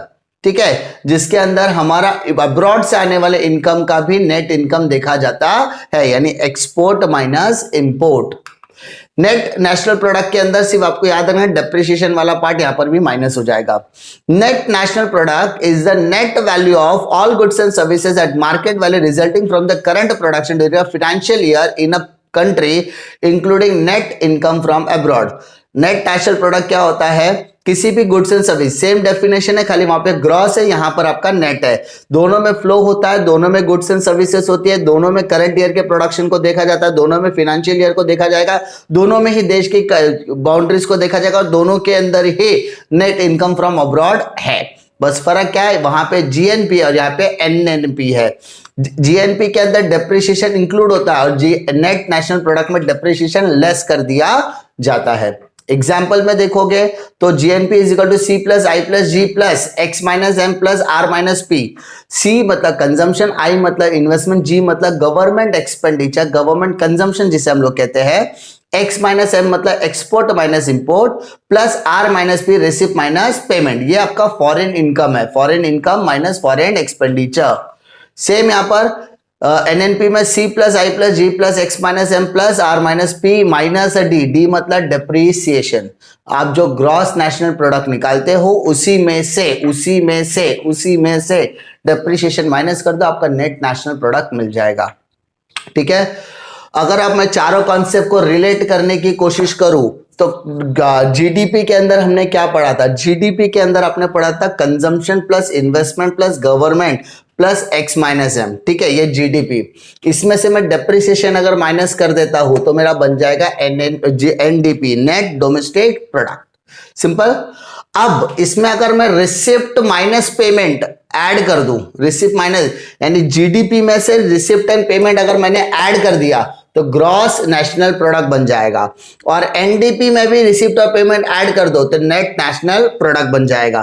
ठीक है, सी plus I plus ji x minus M दोनों में है, डेप्रिसिएशन दोनों में, नेट में डेप्रिसिएशन माइनस होता है, बाकी में रिसिप्ट और पेमेंट का गेम होता है। ठीक है, आपको ये चार इंपॉर्टेंट कॉन्सेप्ट है, कॉन्सेप्चुअल बेसिस के लिए भी इंपॉर्टेंट क्वेश्चन है और डिस्टिंग्विश के लिए भी इंपॉर्टेंट क्वेश्चन। इसमें है chapter number 8 that is public finance. ठीक है, आप लोगों ने इसके पहले के चैप्टर्स अच्छी तरीके से देखे होंगे तो आपका डिस्टिंग्विश बिटवीन बहुत अच्छी तरीके से प्रिपेयर हो रहा होगा, ऐसी मैं उम्मीद करता हूं। मोस्ट ऑफ द स्टूडेंट्स बहुत पॉजिटिव रिप्लाई कर रहे हैं और इसका बहुत एडवांटेज ले रहे हैं। उन्होंने कहा कि इससे हमको दो चीजें समझ में आ रही है कि चैप्टर वाइज भी रिवीजन हो रहा है और साथ ही साथ हमारे पास बर्डन भी नहीं आ रहा है कि हमें क्वेश्चन बैंक को जो 30-35 क्वेश्चन है उसको हमको एक साथ करने की जरूरत नहीं है और बहुत इजी तरीके से मैंने कराने की कोशिश भी की है। तो आप लोगों से गुजारिश है कि अगर आपको काम पसंद आता तो चैनल को सब्सक्राइब कीजिए, अपने दोस्तों में इसको जरूर शेयर कीजिए क्योंकि चैनल को आपकी जरूरत है और आपको चैनल की जरूरत है क्योंकि हमें आपको सिर्फ पढ़ाना भी है और साथ ही साथ आपके सिलेबस को भी अच्छी तरीके से समझा कर देना है क्योंकि एग्जामिनेशन टाइम में बहुत ज्यादा इंपॉर्टेंट होता है कि आप एक सही गाइडेंस और सही प्लानिंग के तहत चलते रहे। अगर आप लोगों ने अभी तक टेलीग्राम चैनल नहीं ज्वाइन किया तो ज्वाइन कर लो, डिस्क्रिप्शन में लिंक है और साथ ही साथ यहाँ पे मैंने पूरा बीके पढ़ा है उसके भी लिंक आपको वहां पर अवेलेबल है तो उसका पूरा एडवांटेज आप लोग ले सकते हो। तो डिस्क्रिप्शन बॉक्स एक बार जरूर चेक कीजिए और सारे जो भी नोट्स वगैरह है वो आपको टेलीग्राम चैनल पर फ्री ऑफ कॉस्ट अवेलेबल रहेंगे। ठीक है, तो चलिए शुरू करते हैं हम लोग पब्लिक फाइनेंस के टॉपिक के ऊपर। सबसे पहले हम लोग बात करते हैं public finance and private finance. Public finance का मतलब क्या होता है? When a public finance aims to offer maximum social advantage to the society, मतलब जब सोसाइटी को मैक्सिमम एडवांटेज देने के बारे में सोचा जाता है, जब सोसाइटी को मैक्सिमम एडवांटेज देने के बारे में सोचा जाता है तो उसे हम कहते हैं पब्लिक फाइनेंस। और जब private finance aims to fulfil private interest, private finance सिर्फ और सिर्फ प्राइवेट इंडिविजुअल्स या प्राइवेट फर्म्स को ही फायदा पहुंचाने के बारे में सोचा जाता है। क्या कहा मैंने? जब आप सोसाइटी के बारे में सोचते हो, सोसाइटी को मैक्सिमम एडवांटेज देने के बारे में सोचते हो तो आप जिस पैसे में निवेश करें उसको पब्लिक फाइनेंस कहा जाएगा। लेकिन अगर आप किसी प्राइवेट इंडिविजुअल या प्राइवेट फर्म्स को एडवांटेज देने के बारे में सोच रहे हो तो वो प्राइवेट फाइनेंस के अंदर चला जाता है। Government first determines the volume and different ways of its expenditure. Government क्या करती है? गवर्नमेंट पहले देखती है कि भाई साहब हमें कितना पैसा चाहिए और कितना पैसा खर्चा करना है। तो गवर्नमेंट के पास रेवेन्यू के जितने तरीके उससे कई गुना ज्यादा उसके एक्सपेंडिचर के तरीके हैं क्योंकि उनका मेन मकसद होता है लोगों की भलाई करना, लोगों के ऊपर खर्चा करना, लोगों के एक्सपेंडिचर पब्लिक एक्सपेंडिचर्स करना। But an individual consider his income and then determines the volume of expenditure। लेकिन जब हम लोग प्राइवेट फाइनेंस की बात करते हैं तो प्राइवेट फाइनेंस प्राइवेट इंडिविजुअल्स या प्राइवेट फर्म के ही वॉल्यूम्स को डिटरमाइन करके उसके एक्सपेंडिचर को देखने की कोशिश करता है।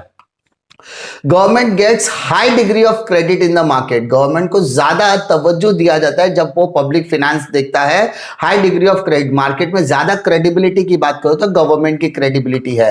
But credit of private individual is limited, मतलब अगर मैंने मार्केट से लोन लिया है तो मैं लेकर भाग भी सकता, लेकिन गवर्नमेंट ऐसा नहीं कर सकती। गवर्नमेंट की क्रेडिबिलिटी, मैंने अगर गवर्नमेंट बॉन्ड में पैसा लगाया है, मैंने अगर प्राइवेट बॉन्ड में पैसा लगाया है तो मुझे इतना पता है प्राइवेट बॉन्ड वाले भाग सकते लेकिन गवर्नमेंट कहीं भी जा नहीं सकती, मेरा पैसा गवर्नमेंट से डूबने वाला नहीं है। The government can print notes through RBI. Public finance को फाइनेंस करने के लिए नोट्स की जरूरत है, पैसे की जरूरत है। पैसे कहां से प्रिंट हो गया? आरबीआई के through.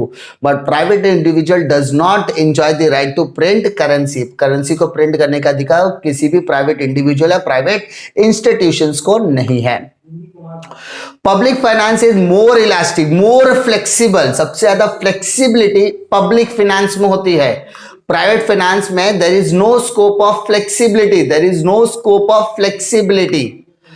Public finance has tremendous impact on economy of country, यानी देश के तरक्की के अंदर अगर सबसे ज्यादा कंट्रीब्यूशन किसी का होगा तो वो पब्लिक फाइनेंस का है, because it is an expenditure, it is a finance done by the government. ठीक है।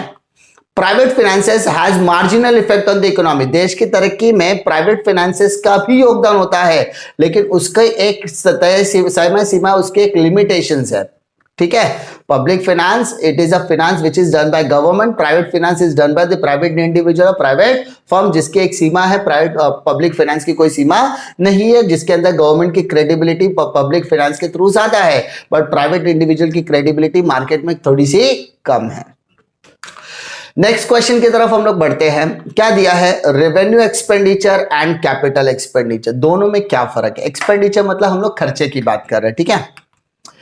The expenditure incurred for carrying out day-to-day functions of government departments and various services is called as revenue expenditure। जब हम government की different services या government departments के daily expenditure की बात करते हैं तो उसको हम रेवेन्यू एक्सपेंडिचर कहते हैं।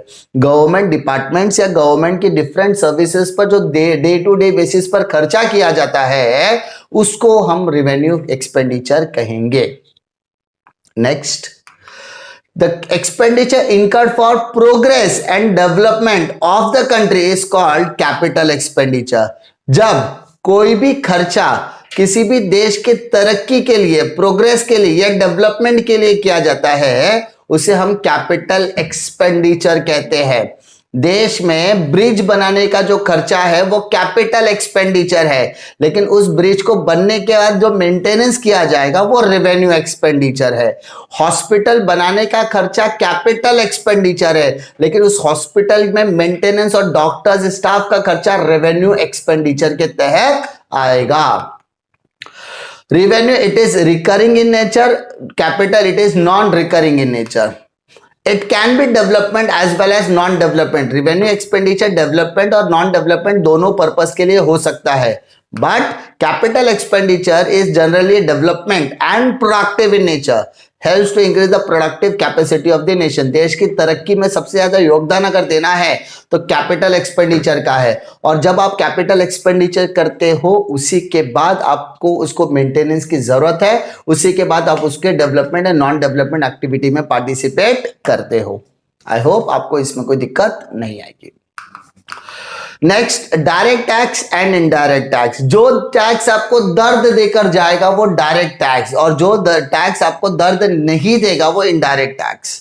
कैसे? आपने 100 रुपया कमाया, मैंने आपका कॉलर पकड़ा और बोला भाई साहब टैक्स भरो, डायरेक्ट टैक्स। आप कमा रहे हो, आपको टैक्स भरना पड़ेगा। आप क्या कर रहे हो? डायरेक्ट टैक्स कर रहे हो। If you are earning income तो you have to pay the tax. लेकिन अगर आप पेंसिल खरीदने जाओ, रबड़ खरीदने जाओ, पार्ले जी का पैकेट खरीदने जाओ, या कोई भी थम्स अप की बोतल खरीदने जाओ, टाटा सुमो कार खरीदने जाओ, कुछ भी खरीदने जाओ, आपको जीएसटी तो पे करना ही है। तो वहां पर आपको बाय हुक और बाय क्रुक वो आपके प्रोडक्ट के साथ एक्यूमुलेट होकर आ जाएगा, तो it is a indirect tax. Direct tax refers to the tax paid on the basis of income and property of the tax payer. Tax payer की इनकम के ऊपर जो टैक्स पेयर जाएगा उसको डायरेक्ट टैक्स। मैं ज्यादा कमाऊंगा मुझे ज्यादा टैक्स बना, मैं कम कमाऊंगा मुझे कम टैक्स बना, मैंने कमाया ही नहीं तो मुझे टैक्स भी नहीं भरना है। It is directly based on the income of the tax pair, property of the tax pair. Indirect tax is levied on goods and services. It is laid at the time of production or sale and purchase of the commodity and services. मैंने goods खरीदा, you have to pay the GST. मैंने goods बेचा, I have to collect the GST. मैंने production किया तो मुझे उसके ऊपर भी टैक्स बनाए, तो it is a tax which is based on goods and services. The burden is borne by the person on whom it is levied. It is impossible to shift it. यानी जिसने कमाया उसी को टैक्स बना। You can not shift the burden of direct tax. मैंने नहीं कमाया तो I have not to pay the tax, मुझे टैक्स भरने की जरूरत ही नहीं है, मैं अपना बर्डन किसी और पर शिफ्ट नहीं कर सकता। The burden can be shifted bye tax payer, burden जो है वो दूसरे को शिफ्ट किया जा सकता है, दैट इज प्रोड्यूसर। कंज्यूमर तो एक पर्सन दूसरे पर्सन को क्या कर सकता है, शिफ्ट कर सकता है इनडायरेक्ट टैक्स का burden. The impact and incidence of tax falls on the same person, यानी जिसने कमाया उसी को भर रहा है, जो इंसिडेंस वही है, वही उसका इम्पैक्टफुल टैक्स पेयर है। But the impact incidence falls on different person. Producer ने माल बनाया, माल बनाने के बाद उसने होलसेलर को दिया, होलसेलर ने रिटेलर को दिया, रिटेलर ने कंज्यूमर को दिया, तो इम्पैक्ट यहां पर क्या हो रहा है, शिफ्ट हो रहा है, एक पर्सन से दूसरे पर्सन में शिफ्ट किया जा सकता है। Personal income tax, wealth tax are the example of direct tax. यहां पे सबसे बड़ा टैक्स का है जीएसटी। जीएसटी जो है और कस्टम ड्यूटी है जो है वो आपके इनडायरेक्ट टैक्स के सबसे बड़े एग्जांपल्स माने जाते हैं। नेक्स्ट डिस्टिंग्विश की तरफ आते हैं, दैट इज इंटरनल डेब्ट एंड एक्सटर्नल डेब्ट। When the government borrows from its citizen, banks, central bank, financial institutions, business houses, etc. within as internal debt, मतलब जब गवर्नमेंट अपने देश के अंदर के लोगों से, सिटीजन से, commercial bank, central bank, financial institution, business enterprises, business houses, business individuals, private individuals, उनसे पैसे लेती है तो उसे हम इंटरनल डेब्ट कहते हैं। ठीक है। एक्सटर्नल डेब्ट मतलब क्या, when the government borrows from foreign government, foreign bank, institution, international organisation, it is known as external डेब्ट। मतलब गवर्नमेंट जब पैसा बोरो करती है, लेती है, उधार लेती है फॉरेन बैंकों से, फॉरेन गवर्नमेंट से, फॉरेन इंस्टीट्यूशन से, बाहर के देशों के किसी भी प्राइवेट इंडिविजुअल से, प्राइवेट बिजनेसमैन से, तो उसे हम कहेंगे एक्सटर्नल डेब्ट। देश के अंदर के लोगों से लोगे तो इंटरनल डेब्ट, देश के बाहर के लोगों से लोगे तो एक्सटर्नल डेब्ट। इट इज वॉलेंट्री और कंपलसरी नेचर, ऐसा कह सकते हैं इंटरनल डेब्ट वॉलेंट्री, इच्छा अनुसार हो सकता है या कंपलसरी भी हो सकता है, लेकिन एक्सटर्नल डेब्ट तो वॉलेंट्री ही है, क्योंकि ये हमारे ऊपर है कि हम बाहर से पैसा लेते हैं या नहीं। It involves use of domestic currency, internal डेब्ट में हम जो भी पैसा लेंगे वो डोमेस्टिक करेंसी में होगा, बट एक्सटर्नल डेब्ट में वो फॉरेन करेंसी में डील करते हैं। It is less complex for management, internal डेब्ट में ज्यादा प्रॉब्लम नहीं आएगी, क्योंकि भाई इंटरनल मामला, देश के अंदर का मामला, ज्यादा कॉम्प्लिसिटीज नहीं आती। लेकिन जब दो देशों के बीच के ट्रांजेक्शन्स की बात होती है, दो देशों के बीच में इन्वेस्टमेंट्स की बात होती है, तो the cases might be complexities, थोड़े से प्रॉब्लम्स तो आ सकते हैं मैनेज करने के लिए।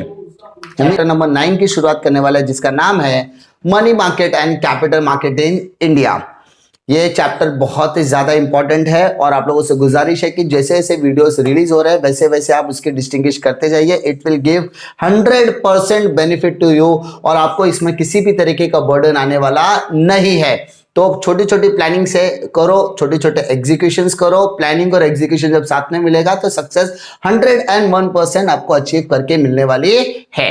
तो चलिए शुरू करते हैं आज के लेक्चर्स की तरफ। सबसे पहले हम लोग देखते हैं money market and capital market का distinguish. What is money market, ये हमने एसपी में पढ़ा हुआ है। Money market and capital market का क्या मतलब होता है। Money market is a market where lending and borrowing of short term fund take place. जब शॉर्ट टर्म फंड्स की हम लोग बात करते हैं, किसकी बात कर रहे हैं हम लोग, शॉर्ट टर्म फंड्स की बात कर रहे हैं। तो शॉर्ट टर्म फंड्स को लेना, बोरो करना, तो वो सारी बोरोइंग की जो कैपेसिटी होती है, बोरोइंग करना, शॉर्ट टर्म फंड्स को लेंडिंग और बोरोइंग करने की जो एक्टिविटी है वो जिस मार्केट में होती है उसे हम कहते हैं money market. Capital market is a market for a long term fund, that is equity and debt both raised within or and outside the country। Capital market वो पर्टिकुलर मार्केट होता है जिसके अंदर हम लॉन्ग टर्म फंड्स में deal करते हैं। अब वो long term funds equity funds भी हो सकते हैं, डेब्ट फंड भी हो सकते हैं, वो देश के अंदर भी हो सकते हैं, देश के बाहर की कंपनीज में भी हो सकते हैं। तो इन शॉर्ट कहा जाए तो हम लॉन्ग टर्म फंड के लिए कैपिटल मार्केट को चूज करते हैं और शॉर्ट टर्म फंड के लिए हम मनी मार्केट को चूज करते हैं। कैपिटल मार्केट इक्विटी और डेब्ट फंड दोनों में मदद करता है और ये इंटरनल कंपनी और एक्सटर्नल दोनों तरीके की कंपनियों को मदद करता है। Money market is a market for near money, that is short term instruments such as trade, bills, government security, promissory notes etcetera. मतलब जब आप bill of exchange, promissory note, government security, trade bills में deal करते हो, जो short term money है, near money है, जिसका पैसा आप आने वाले 1 सालों के अंदर रिकवर कर सकते हो, ऐसे टाइप के मनी में जब आप डील करते हो, ऐसे टाइप के मार्केट को हम मनी मार्केट कहते हैं। ऐसा मार्केट जो ट्रेड बिल, ट्रेजरी बिल्स या गवर्नमेंट सिक्योरिटीज या प्रोमिसरी नोट में डील करता है, उसे हम मनी मार्केट कहते हैं। It is a market for long-term securities, instruments like bond, debenture, equity shares, mutual funds, etc. मतलब जब ऐसा मार्केट जिसके अंदर हम लॉन्ग टर्म सिक्योरिटीज की बात करें, when we are talking about long term security, उसके अंदर शेयर्स आएंगे, शेयर्स में भी equity shares, preference share, long term fund, डेब्ट fund, debentures, mutual funds, bonds, ये सब आते हैं जिसमें हम लंबे समय के लिए पैसा निवेश करना पसंद करते हैं। तो ये जिस मार्केट में अवेलेबल होगा उसे हम कैपिटल मार्केट कहते हैं। Reserve Bank of India, commercial banks, cooperative banks, DFIs, DFHIs, indigenous bankers, money lenders, etc. all part of the Indian money market। जब मनी मार्केट की बात करते हैं तो मनी मार्केट के अंदर जितने भी तरीके के कमर्शियल बैंक्स है, रिजर्व बैंक ऑफ इंडिया है, कोऑपरेटिव बैंक्स है, मनी लेंडर्स है, इंडिजिनस बैंकर्स है, जितने भी फाइनेंशियल इंस्टीट्यूशंस है, वो सभी के सभी इंडियन मनी मार्केट का हिस्सा होते हैं। बट कैपिटल मार्केट की जब हम लोग बात करते हैं तो government security market, industrial security market, stock exchange, DFIs, financial intermediaries, brokers are the parts of the Indian capital market. Registered broker मतलब स्टॉक एक्सचेंज से रजिस्टर्ड जो ब्रोकर्स होते हैं, फाइनेंशियल इंटरमीडियरीज होते हैं, वो कैपिटल मार्केट के जो कर्ता धर्ता माने जा सकते हैं। ये सभी के सभी कैपिटल मार्केट के क्या माने जाते हैं? पार्ट माने जाते हैं। ठीक है। इन शॉर्ट, मनी मार्केट के अंदर आप शॉर्ट टर्म फंड्स में डील करोगे। शॉर्ट टर्म फंड में डील करने का मतलब क्या है? ये शॉर्ट टर्म फंड्स मतलब ट्रेड बिल का प्रोमिसरी नोट में डील करना। इसके लिए आप कमर्शियल बैंक, आरबीआई या आप किसी भी फाइनेंशियल इंस्टीट्यूशन का सहारा ले सकते हैं। लेकिन जब आप कैपिटल मार्केट की बात करते हो तो कैपिटल मार्केट में लॉन्ग टर्म फंड्स की बात करते हैं, जिसके अंदर इक्विटी और डेब्ट फंड दोनों आते हैं, शेयर्स आते हैं, म्यूचुअल फंड आते हैं, बॉन्ड्स आते हैं, और इसमें पैसा लगाने के लिए आपको government securities market, stock exchange या फाइनेंशियल इंटरमीडियरीज का सहारा लेना पड़ता है। ठीक है। Next, demand deposit and time deposit. Demand deposit are withdrawable on demand. जब मुझे जरूरत है मैं डिमांड करूंगा, मैं अपने पैसे को निकाल लूंगा, उसको बोलेंगे डिमांड डिपॉजिट। मैंने पैसे डाले थे और वो पैसे को मैं अपने डिमांड के बेसिस पर विड्रॉ कर सकता, it is withdrawable in nature, demand deposit. Time deposits are repayable after a certain period of time. Time deposit lock हो जाता है, पैसा लगाए, टाइम पीरियड के लिए लॉक हो गया, आफ्टर जब उसका मैच्योरिटी खत्म होगा तभी वो पैसा आपको रिटर्न मिलने वाला है। After specific period of a time उसको आप क्या करोगे? कैश में कन्वर्ट कर सकते हो। They are in form of current account and saving account deposit. Demand deposit जो होता है वो नॉर्मली करंट और सेविंग अकाउंट डिपॉजिट के तौर पर होता है, लेकिन टाइम डिपॉजिट में रिकरिंग और fix deposit, recurring deposit and fix deposit, ये दो तरीके से। Interest is only paid on saving account, no interest is paid on current account. Saving account पर इंटरेस्ट आपको दिया जाएगा, करंट अकाउंट पे कोई भी इंटरेस्ट नहीं दिया जाता। Recurring deposit, interest rate on time deposit is more than the interest rate on demand deposit. Demand deposit यानी सेविंग अकाउंट में जितना भी इंटरेस्ट हम देते हैं उससे कई गुना अच्छा इंटरेस्ट हम रिकरिंग डिपॉजिट और फिक्स डिपॉजिट होल्डर्स को देते हैं, बिकॉज वो पैसा लंबे समय तक बैंकों के पास या फाइनेंशियल इंटरमीडियरीज के पास पड़ा होता है। It can be operated continuously for many years. जब सेविंग अकाउंट, करंट अकाउंट की बात करेंगे तो लंबे समय तक चल सकता है, लेकिन time deposit it can be operated only till the time of its maturity. Maturity हो गया उसके बाद आपको कंटिन्यू करना है, नहीं करना है। कंटिन्यू करना है तो एक नया एग्रीमेंट बनता है, नया बॉन्ड बनता है, नया एक सर्टिफिकेट आपको मिलता है आपके, तो मैच्योरिटी तक ही उसको कंटिन्यू किया जाता है। Understood. Number 10, foreign trade in India.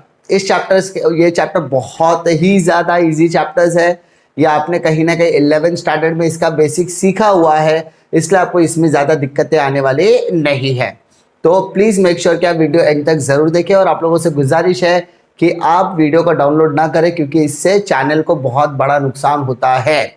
दूसरी इंपॉर्टेंट चीज, डिस्क्रिप्शन बॉक्स में आपको कुछ लिंक्स प्रोवाइड की गई है, जैसे आपको OCSP और BK के इंपॉर्टेंट क्वेश्चन की लिंक है, साथ ही साथ पूरा का पूरा BK के ईच एंड एवरी चैप्टर के सॉल्व्ड एंड अनसॉल्व्ड एग्जांपल्स, यानी पूरा का पूरा BK मैंने आपको फ्री में पढ़ाया हुआ, उसकी भी लिंक्स आपको प्रोवाइड की गई है डिस्क्रिप्शन बॉक्स में।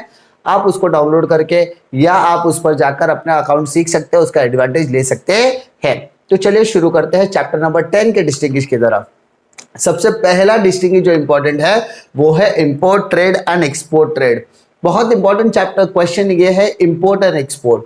आप सभी को पता है इंपोर्ट ट्रेड का मतलब होता है, import trade refers to the purchase of goods and services by one country from another. जब एक देश दूसरे देश से किसी भी तरीके की गुड्स एंड सर्विसेज परचेज करता है, जब एक देश दूसरे देश से किसी भी तरीके की गुड्स एंड सर्विसेज परचेज करता है, उसे हम इंपोर्ट ट्रेड कहते हैं ना। एक्सपोर्ट ट्रेड मतलब क्या? Export trade refers to the sale of goods and services by one country to another country. जब एक देश दूसरे देश को अपनी गुड्स एंड सर्विसेज बेचता है तो उसे हम क्या कहते हैं? एक्सपोर्ट। यानी एक देश दूसरे देश से जब कोई भी गुड्स एंड सर्विसेज खरीदता है तो इंपोर्ट, एक देश दूसरे देश को कोई भी गुड्स एंड सर्विसेज बेचता है तो export trade. Import trade is the inflow of goods and services to home country from foreign country. यानी यहां पर इंपोर्ट ट्रेड के अंदर गुड्स एंड सर्विसेज का इनफ्लो होता है, हमारे देश में दूसरे देश फॉरेन कंट्रीज के गुड्स एंड सर्विसेज इनफ्लो आते हैं। और एक्सपोर्ट ट्रेड में क्या होता है? It is the outflow of goods and services from home country to foreign country. हमारे देश के रिसोर्सेज, हमारे देश की गुड्स एंड सर्विसेज आउटफ्लो होते जाते हैं कहां पर? दूसरे देश में, फॉरेन कंट्रीज में। Import trade leads to outflow of foreign currency. अगर मैंने किसी देश से सामान मंगाया, वो सामान आने के बाद मेरे देश की करेंसी क्या हो रही है? आउटफ्लो हो रही है। इंपोर्ट ट्रेड खरीदा तो मेरे यहां से फॉरेन करेंसी क्या हो रही है? आउटफ्लो होगी। और उसी तरीके से export trade leads to inflow. मैंने क्या किया? मेरे सामान को एक्सपोर्ट किया, मैंने इस सामान को एक्सपोर्ट कर दिया तो मुझे बदले में पैसा मिलेगा, तो इसका मतलब फॉरेन करेंसी इनफ्लो हो रही है। क्या हो रही है? Inflow. For example India imports petroleum from Iraq, Kuwait, Saudi Arabia etcetera. India जो है वो पेट्रोलियम इंपोर्ट करती है इराक, कुवैत और सऊदी अरेबिया से। Export, India export tea, rice, jute to China, Hong Kong, Singapore etcetera. और इंडिया क्या क्या एक्सपोर्ट करता है? टी, राइस और जूट। किसे? चाइना, हांगकांग और सिंगापुर को। ये एग्जाम्पल से नहीं भी लिखा तो भी आपके लिए सफिशिएंट हो जाएगा, ठीक है। इंपोर्ट और एक्सपोर्ट में आपको कोई दिक्कत नहीं होगी। Now move to next distinguish, that is internal trade and foreign trade. अब आपको समझने की जरूरत है इंटरनल ट्रेड मतलब क्या। Internal trade refers to a trade within the boundaries of a nation. यानी किसी भी देश की सीमा के अंदर, किसी भी देश की बाउंड्रीज के अंदर जब हम ट्रेड करते हैं, ट्रेड अंदर, ट्रेड मतलब buying and selling of goods and services. जब हम देश की सीमाओं के अंदर, देश के अंदर सामान खरीदने और बेचने का काम करते हैं, सेवाएं सर्विसेज बेचने और खरीदने का काम करते हैं, उसे हम इंटरनल ट्रेड कहेंगे। फॉरेन ट्रेड मतलब क्या? International trade refers to a trade between two different countries. Foreign trade के अंदर दो देशों के बीच में क्या होता है? यातायात होता है, दो देशों के बीच में ट्रेड होता है, simple. It is also known as domestic trade और होम ट्रेड। इंटरनल ट्रेड को हम डोमेस्टिक ट्रेड या होम ट्रेड भी कहते हैं। Foreign trade is also known as foreign trade और एक्सटर्नल ट्रेड। यानी हम फॉरेन ट्रेड को इंटरनेशनल ट्रेड कहते हैं, एक्सटर्नल ट्रेड भी कहते हैं। Example, goods purchase in Maharashtra sold to Uttar Pradesh. मतलब हम क्या कर रहे हैं? गुड्स प्रोड्यूस कर रहे हैं महाराष्ट्र में और बेच कहां रहे हैं? यूपी में। तो इट इज महाराष्ट्र भी इंडिया का हिस्सा है, यूपी भी इंडिया का हिस्सा, तो it is internal trade. Example, India import petroleum from Iraq and export tea to Singapore. यानी हम किसी से सामान इंपोर्ट कर रहे हैं, किसी को सामान एक्सपोर्ट करते हैं। इंपोर्ट और एक्सपोर्ट ट्रेड जहां से हम करेंगे उसको हम करेंगे फॉरेन ट्रेड।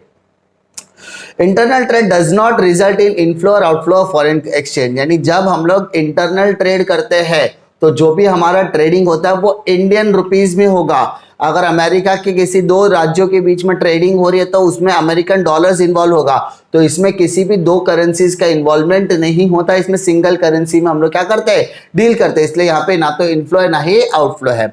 लेकिन जब हम फॉरेन ट्रेड करते हैं, इट रिजल्ट इन इनफ्लो और outflow of foreign exchange. Foreign exchange के अंदर जब हम किसी भी दो देशों के साथ व्यापार करते हैं, इंपोर्ट करें या एक्सपोर्ट करें, हमारी करेंसी वहां जा सकती है, उनकी करेंसी यहाँ आ सकती है। तो यहाँ पे इनफ्लो और आउटफ्लो दोनों होने के चांसेस बने रहते हैं, ठीक है। नेक्स्ट, नेक्स्ट डिस्टिंग्विश बिटवीन हमारा balance of payment and balance of trade. क्या कहता है देखो, it is a systematic record of all international economic transaction of a country during a given period, usually a year. यानी किसी भी एक particular year के अंदर जब हम इंटरनेशनल इकोनॉमिक ट्रांजेक्शन्स की बात करते हैं, जब हम इंटरनेशनल इकोनॉमिक ट्रांजेक्शन्स की बात करते हैं, उन ट्रांजेक्शन को जब हम सिस्टमैटिक रिकॉर्ड करेंगे उसे हम कहेंगे balance of payment. Balance of trade refers to the difference between the value of countries export and import for a given period. Balance of trade का मतलब होता है दो देशों के बीच में इंपोर्ट या एक्सपोर्ट होगा, तो इस इंपोर्ट और एक्सपोर्ट के बीच में जो इनडिफरेंस रहता है, जो डिफरेंस रहता है, उस डिफरेंस को हम कहते हैं balance of trade. Balance of payment is defined as a summary statement of all transaction between the residents of one country and rest of the world. मतलब ये एक समरी स्टेटमेंट होता है जिसके अंदर हम सारे के सारे ट्रांजैक्शन को रिकॉर्ड करने की कोशिश करती है, जिसमें India resident of one country का एक स्टेटमेंट बाकी के देशों के स्टेटमेंट के साथ मैचअप होता है या नहीं। यानी यहाँ पर हम अपने देश इंडिया और बाकी के रेस्ट ऑफ द कंट्रीज के साथ ट्रांजैक्शन करते हैं, तो उसकी जो ट्रांजैक्शनल हिस्ट्री होती है उसे हम बैलेंस ऑफ पेमेंट कहेंगे। Balance of trade, it is defined as a relation over a period between the values of her export and import of physical goods। यहाँ पर हम बात करेंगे बैलेंस ऑफ ट्रेड में कि इंपोर्ट और एक्सपोर्ट के अंदर जो वैल्यूज हमने इंपोर्ट और एक्सपोर्ट किया, यानी सामान लाने और ले जाने में, इंपोर्ट और एक्सपोर्ट करने में जो वैल्यूज हमने की है वो फिजिकल गुड्स की, उसमें क्या डिफरेंसेस आ रहे हैं, उसमें क्या क्या बैलेंसेस आ रहे हैं, उसे देखना बैलेंस ऑफ ट्रेड में आएगा। It includes the value of exchange of goods and services among citizen, businessman, firms and government etcetera. जब हम बात करते हैं बैलेंस ऑफ पेमेंट की, इसके अंदर वैल्यू एक्सचेंज होती है किसकी, गुड्स एंड सर्विसेज। किस में एक्सचेंज होती है, उनके सिटीजन, उनके बिजनेसमैन, फर्म्स और गवर्नमेंट के बीच में। बट बैलेंस ऑफ ट्रेड में क्या होता है, it includes the value of imports and export of visible goods and invisible goods। यानी यहां पर हम इंपोर्ट और एक्सपोर्ट्स की वैल्यू को क्या करते हैं, चेक करते हैं। इंपोर्ट और एक्सपोर्ट्स की वैल्यू को चेक करते हैं कि भाई कौन सा गुड्स विजिबल और कौन सा इनविजिबल है। Balance of payment is a broader concept than balance of trade. यानी बैलेंस ऑफ पेमेंट और बैलेंस ऑफ ट्रेड में सबसे बड़ा कॉन्सेप्ट बैलेंस ऑफ पेमेंट है। Balance of trade is a part of balance of payment. Balance of trade जो होता है वो बैलेंस ऑफ पेमेंट का एक हिस्सा माना जाता है। उम्मीद करता हूं कि इस चैप्टर नंबर 10 के डिस्टिंग्विश में आपको कोई दिक्कतें नहीं होगी। अगर आपको किसी भी तरह की डिफिकल्टीज आती है तो कमेंट सेक्शन में अपने कमेंट को ड्रॉप कर सकते हैं। मिलता हूं मैं आपको अगले वीडियो में एक और लेक्चर वीडियो के साथ, तब तक के लिए जय हिंद।